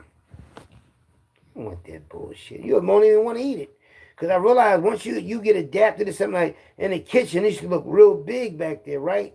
And then after a couple of days, after a while, that shit was small. I knew every ins and outs of that motherfucking place, man. And somebody I knew told on me, man. I was hurt too, man, because I'm thinking he from my circle in the streets. And this I know he told on me because I said something around him. It just was me and him. When I go in the office, the blue shirts, they not guard. They the cooks. But they from outside, but they got to put their own uniform on. They got the blue shirts on. And they said something in front of him that I know only he would know. Fucker told on me, man. I just looked at him and walked out the office. I was hurt. All because they gave him 62 cents. I mean, whatever, fucking 42 cents. Yeah, the boy Puck, man. Puck got locked up. And him and Nell was rappies. I think we had a shootout and the little boy got shot or something. He fucking told on him. I was hurt about that shit, man. He said, yo, Hockey. Seth Bay said, let's keep the peace. Let's get together and get this money. Next time you know, Skino went harder. And now Mike Knox saying he'll knock Garcia out. I don't know, man. See, the thing is, right, I watched the Tiffy Bay joint, right? And, you know, he got a hell of a name in South Philly and all through the city and all that. You understand me? You see, Daoud and all that, you understand me? Locked up with my brother Sekou, 92 down DC and all that. You study something, they know each other and all that. And I know who Daoud is. But see, when he said that his family was going to Mines number 12 and his family formed the Black Mafia, you understand me? You know what I mean? My Uncle Smiley also was, because that's right around our way, right around the corner from us. Mines number 12, you know what I mean? So when he said that, I'm like, damn. South Philly was coming down north, you know, a few north niggas that was like Noonie Mims. You know what I mean? Noonie Mims, Uncle Smiley, they all from the same neighborhood. Grady Dice, they the same neighborhood, they same niggas. And Sis Trump, yeah, they same niggas, man, the same niggas, man. Kamak and Diamond, niggas from the Valley, got together and said, let's be mafia now. We're going to get all these other niggas off the streets. We're going to go to a neighborhood and get all these niggas off the street with these school buses, and we're going to make them Muslim. That's what they did. Uncle Smiley and them did. So, yeah, I know who he is and all. That's why I showed the picture. I got to show you the picture again that I put up on the situation. I got some put up here now so you can see it, though. But, yeah, though, yeah, it was true, though. You know what I mean? But Suleiman Bey, right, is Chief Keef. I don't know if they related, but Sam Christian supposed to be their father or whatever, right? But Suleiman Bey, that's locked up this doing life, Fat Pat, they all rappies. Allegedly locked up for going to war against JBM. Like 21 of them got locked up, right? But I'm going to tell y'all something. My cousin Butter Felton, you understand me, is cool with, you know, Suleiman Bey, and I personally know Suleiman Bey. You know what I mean? When they was out there and they ones and twos, I was around them. But I was on Greatest Foot, I was around Suleiman. Suleiman like a brother to me, man. It's like a big brother. And Fat Pat.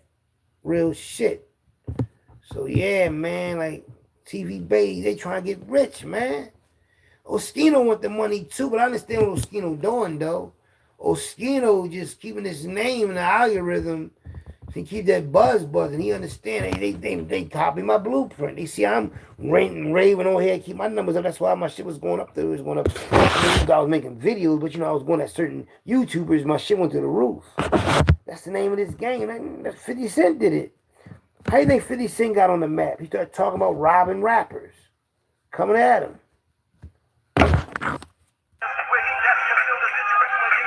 I'm gonna show you South Philly, 20th and Carpenter Street. That's this Kai's. That's the boy.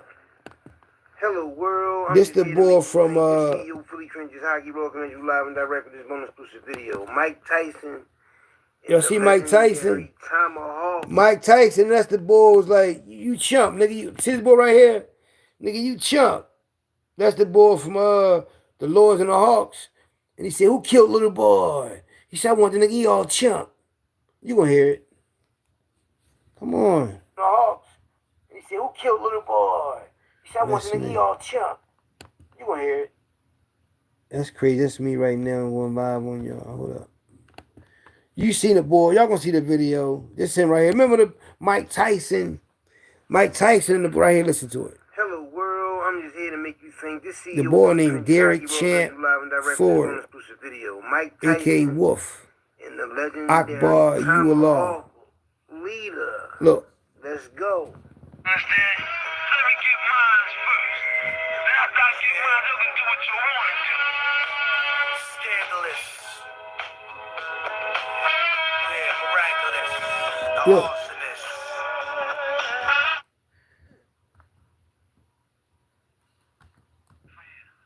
That's right. I gotta take him off of here. There's only one, and that's me. You understand? For all that fighting, you understand? The sucker think he good. The sucker think he want me.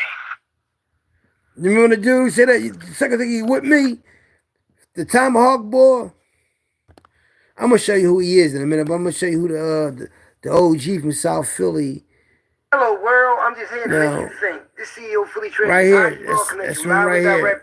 Mocha Smiley. And that's Kai's. That's Kai's,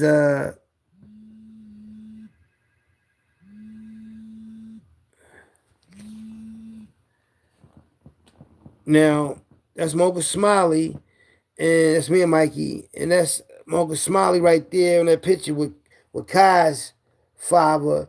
Mocha Smiley was in the feds. I don't know where I got that picture at, though. I don't know if it's on the phone. I got to find that picture right there. Or it's on my phone. I know where's it at. Donnie on the live. Donnie, I can't do it. I know where's it at, y'all. Hold up. I got the picture right here, y'all. And this Mocha Smiley and a brother from 20th and Carpenter, this Kai's father, 20th and Carpenter. He went to go visit Mocha Smiley. Mocha Smiley was in the feds. I'm going to make this a thumbnail soon so I can make a video out of it. I'm going to show it to you right now. And it's Beanie Siegel one too. Because I just seen that picture. Hey, when I have some pictures, I got to take my time to look at them all. You know, you got pictures, I'm fried, by the way, y'all, so don't pay me no mind. Got the pictures. I'm going to show you all these pictures in a minute. A lot of pictures on here I want to show y'all. Gangster pictures.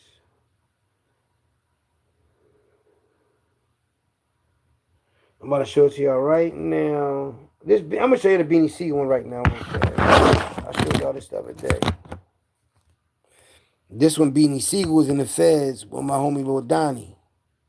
Lil Donnie just was calling me. I'm calling him right back, though. This Beanie Siegel. When Beans was in the feds with Donnie. Donnie did 22 years. And he did 20 months with Joey Molino, the Italian boy. They were sellers. I'm going to show y'all that picture real fast because I know it's in his phone because this is what I had it on this phone when I just showed it to people. Black Mafia pictures and everything. I just seen that picture though. Where the fucking picture at?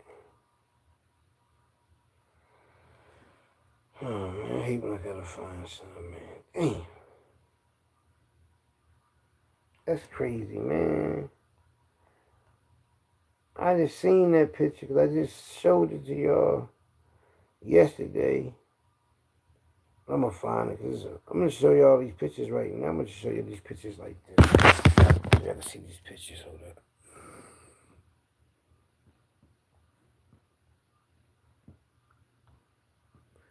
That's me with them things on. You see what I got on my feet?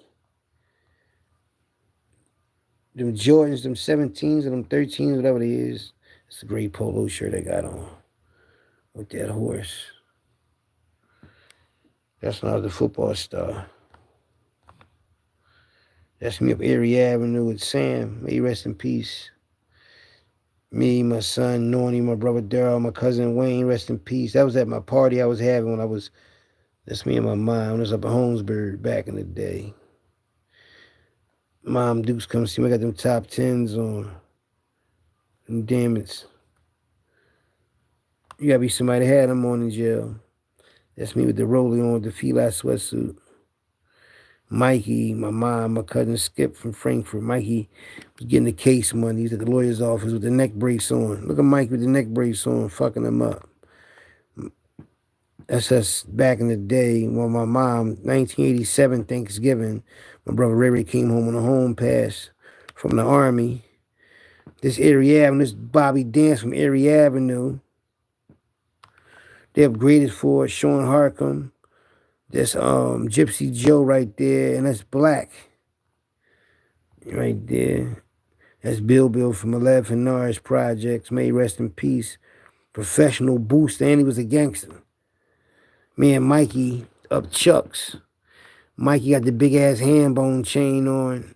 JBM 8 is 89, the summer of 89 at nighttime. Me and Mikey and my sister Sabrina downtown. Mikey got the high top Gucci's on. 16 years old, Porsche design Kumo D glasses on. Just before we get into JBM, we got the Nautica jacket on. That's Wallow. When he was in jail, it's Wallow when he was a young boy with us. That's me and my sister Sonia at an old school hip hop concert at the Plateau. I got the all Adidas sweatsuit on with the Flyers hat, and I had the all black, white shells on with the black Adidas stripes. You know what I mean? This 2011 or 2012. You know, that's Donnie that was in the feds with Beanie Siegel. Donnie was a problem up there. That's Donnie before he went to jail. Low life, that's little Larry. That's little Larry right here. Gully TV always mentioning my homie name. He got no pictures of little Larry. Look at little Larry. He got no pictures of my young boy, man. Niggas be just saying names. They don't be knowing my team. The niggas be busters, man. They don't be knowing us. That's Wallow, brother. That's Wallow Steve right here. Wallow don't never shows his brother pictures, man. This Wallow right here. This Steve right there. L. Lord Donnie. And Lord Larry. Low life members. Wolfpack members right there. Twine, another Wolfpack member. Alright. Let's go. Fatty Raw, low life member, may he rest in peace. That's Lord Donnie book, Lucifer's Daughter, copping on Amazon. Lucifer's Daughter, that's his book, copping on Amazon. That's his clothing line on Instagram. Global Monstrosity. Donnie Warzone _22. Donnie Warzone _22 on Instagram. Cop the merch. Sweatpants, hoodies. That's Papers right there. Getting all that money. Papers got all the females around there. That's their clothing line. Urban Angel. Yeah, Papers. He's one of the first JBM hits. Yeah, Lil Donnie Warzone, yup. He just was calling me. When they hit him up like 14 times. I don't know if he was in his Volvo or not. He's one of JBM's first shooting. South Philly boy shot him up. Yup. Now he out here doing good. He's an entrepreneur. Papers. I gotta do an interview with Papers, man. Papers getting that money, man. Papers a made nigga out here in these streets.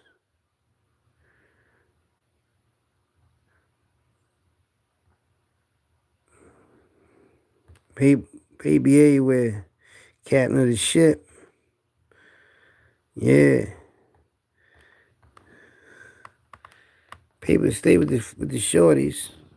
This Papers used to be with Tut and Oz. That's that Papers. The legend.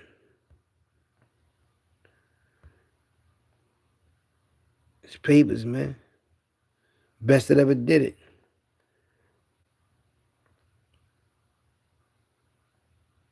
Yeah, that's us.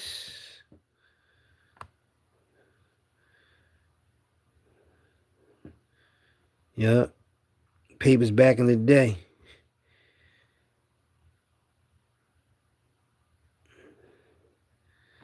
All hustlers and gangsters and extraordinaires. Yeah. Everybody still doing the ones and twos. If you're a real one and you been out here doing that's see that's right there, right? That's King Tut. Back in the day, man. King Tut, boy. King Tut hit that boy so fucking hard.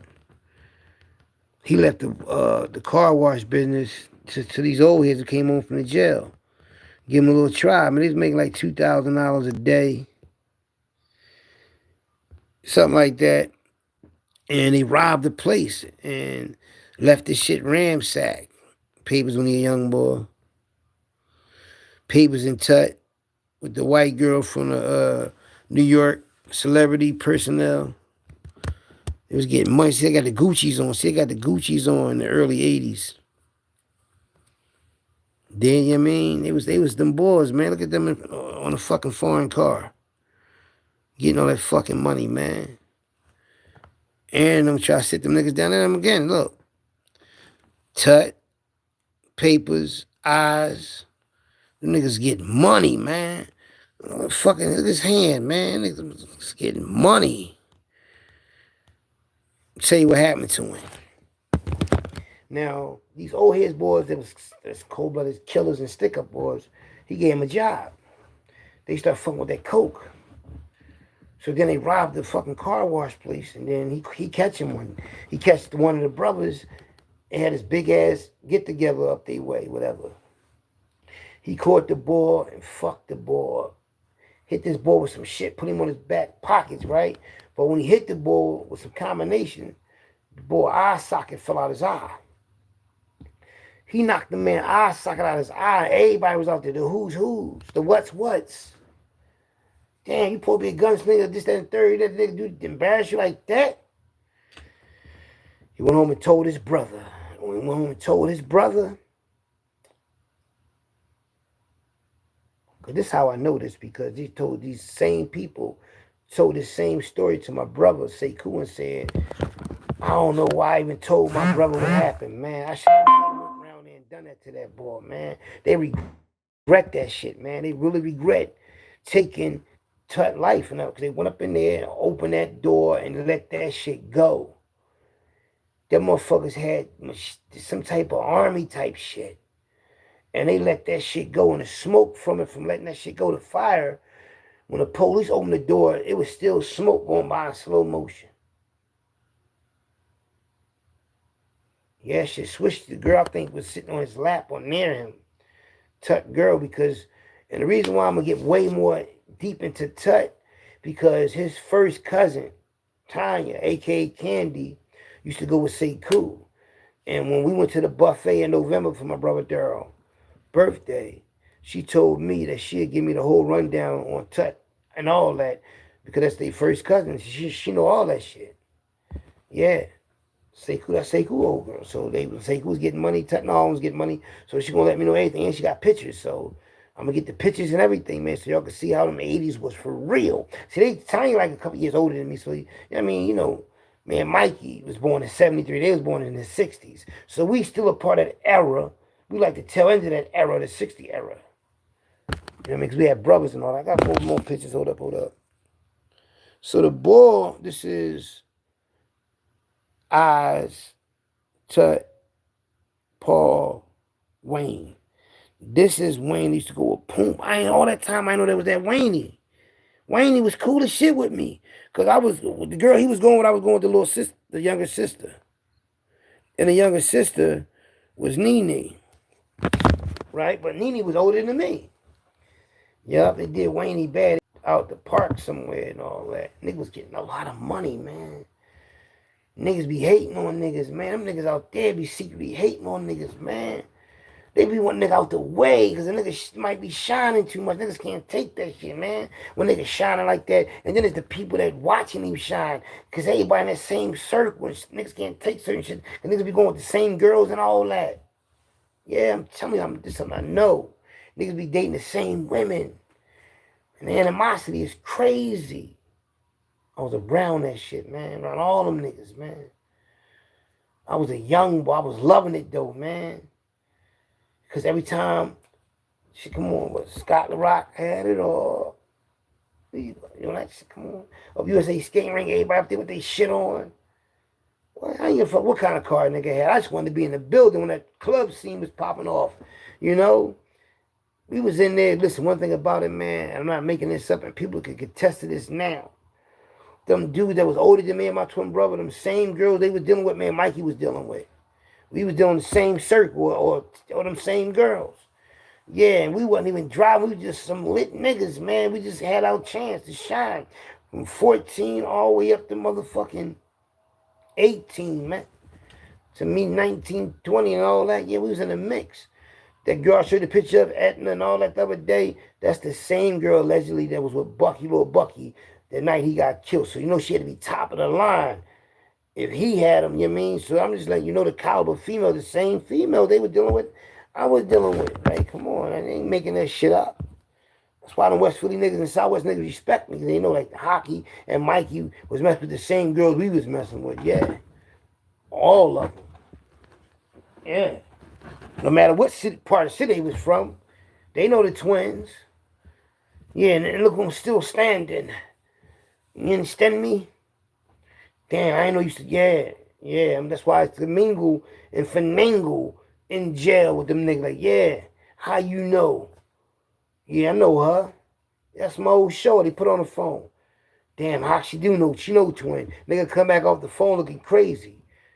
Because I know they baby mom. I know they girlfriend. I know they sister. I know they cousin. Yeah, ask them about me. And they come back with the utmost respect. That's how I got cool with a lot of gangsters from Southwest and West Philly was because of the females. I knew all they homies, but when you know the females, it's a different ball game. That's when niggas do shit for the women. The women. Niggas do shit for women. And when you know them and you hooking them up with females, like, damn, come on, man. Like, come on. Believe that. Niggas know. And how you get that, how you pull that, how you come through with that. That's hockey raw. That's how. Look at Hawk. Yeah. I gave them niggas game down north. Them niggas say, Hawk, you the one taught me how to drive, you know, them foreigns. You the one taught, you the one, if it wasn't for you coming through the way you was coming through, I wouldn't know what to do with this money. You come through in the foreign with the females and all that. You showed us what we got to do when we get the bag. No, nigga, get some real estate. Nigga, get a degree under your belt, nigga. You know what I mean? The women, you should be an employee or something. That's just to have them. No, it's more to it just to have the females, man. You got to learn and teach. Teach and learn. Grow together. Get millions together. That's what I'm doing right now. Get millions together. Money bags, baby. Money bags, what they call me. Hockey raw, have a key in the straw. All that and more. Whore. Yeah, I'm in mines right now. I'm in my zone. They watching me, all the gangsters and hustlers in my city and all around. the United States and around the world. You know why? Because real recognize real. Niggas think that nigga real nigga. Niggas know when you're lying, when you're flying, when you're dying, when you telling the truth. Niggas know when you telling the truth. Niggas can feel it. That nigga real nigga, right? That's Hockey Raw. That nigga telling the truth. They weren't about me telling the truth. They was like, damn, why Hock on the internet like that? Then it became, is he telling the truth or not? Now they know I'm telling the truth. Now is I'm a hater. I don't hate on nobody. I don't know how I feel to hate on nobody. If somebody tell me to grind something up on the internet, I'm going to do it if I know you. But I ain't never been a hater. I don't know how to hate on nobody. If I take something from you, that's because it's business, nigga. That's because that's my line of work. Only reason why if I take something from you. You know what I mean? If I take you, put you up a room, that's taking your life, seeing you up there, man. I might be doing you a favor. You might want to get there sooner than later. You understand me? Now and later. I'm Philly Trenches CEO Hockey Raw. I got to go. I got shit to do at 5 o'clock, man. Real Zap. He instills in me this Hockey Raw, Philly's finest. I represent Philly. The utmost. Me. It's the realness of Philly. The mumble jumble corny character ass niggas, they tap dancing for Scooby snacks, man. They done sold their soul for chicken and change. Hockey Raw never sell out. He'll never sell his name. Yeah, though. It's Hockey Raw. Intelligent enough to know how I feel to be raw, nigga. I'm living. I ain't got to ask nobody for nothing. I'm already living good. And probably got more money than them niggas. Yeah, you see it. Y'all gonna see it. Y'all see how I'm living. Yeah, I'm always showing that bread. Niggas ain't showing no bread. They just showing this. You know what I mean? Proof is in the pudding, baby. How I look good for my age, right? No Diddy, exactly. I'm Hockey Raw, though. My summer, though. Yeah, though. Let me get up out of here. I love y'all, though, man. Y'all take it easy. Y'all watch the videos. Y'all share these videos. They don't be sending my notifications out there. I know damn well a lot of people watch me. They be stunting. They don't want me to win, but they can't stop me from winning because I'm already winning. They just trying to slow down the message, slow down the game, slow down the stories, which anything real. You already heard it. Y'all just hearing it again more. You know what I mean? I'm more raw. I got more confidence in myself. You understand me? That's what it's about, having confidence in yourself. Have confidence in yourself no matter what you're doing. And always keep yourself busy. Always give yourself something to do. That's what the world is based on, having something to do. And you got money, you got something to do every day. When you got money, the money going, you're going to find something to do just by being on the line, looking at commercials, the advertisement, going out to eat. Have fun. I'm having fun out this joint, man. I'm having fun out here. Just went out to dinner the other day, about to go out again. You understand me? Yeah, though. The car next week. What? Send money out to the jail, so I know all y'all out there that's watching me, a few of y'all that I'm supposed to send money to in the jail. I ain't forget y'all. I got you. I had to do other things for this Fanango, this, stand the third, get baby girl out the way, this, stand the third, yada, yada, yada. You know I got you, though, man. You know. Don't worry about it. I got y'all. And guess what? It's only going to get better than this. My life only getting better. And I'm looking younger. I feel good. And clean all that dumb shit out y'all stomachs, man. All that toxics and excess waste and fluids. That ain't no gut. That your intestines blow the fuck up. Stop eating that dumb shit. Clean your system out. Get your gut together and you'll live longer. You understand me, though?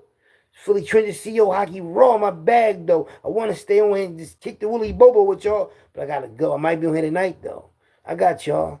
You know what I mean? Hey, Aaron, I got you, Aaron. You know what I mean? We got this. Cool go to court next month, too. I'm going to surprise Cool, give Cool some more money. You know what I mean? I got him. You know what I mean? I'm Hockey Raw, man. Always, you know what I mean? Might treat myself to some wing stop or something. I mean, it all depends on what you know what I mean. That's when you can buy what you want to buy. See, I got the choice, do what I want to do. I ain't on nobody's timeline, clock, or whatever. I ain't on nobody's time. I'm on my own time. I do what I want to do. I wake up in the morning when I want to wake up. You know what I mean? Go to sleep when I want to go to sleep. I ain't on nobody's clock. Motherfuckers got to make videos. Niggas got to be. See, my thing is, my TikTok, I'm going to go live on my TikTok this week, my Facebook, and my Instagram. I got to show them more love over there. You know what I mean? Put that over there because my Facebook got all my old original content from Philly Trenches. My YouTube channel, when I was going live on Facebook and Instagram and YouTube. So all my original content is on Facebook and Instagram. But I got a lot of videos when I was talking that shit.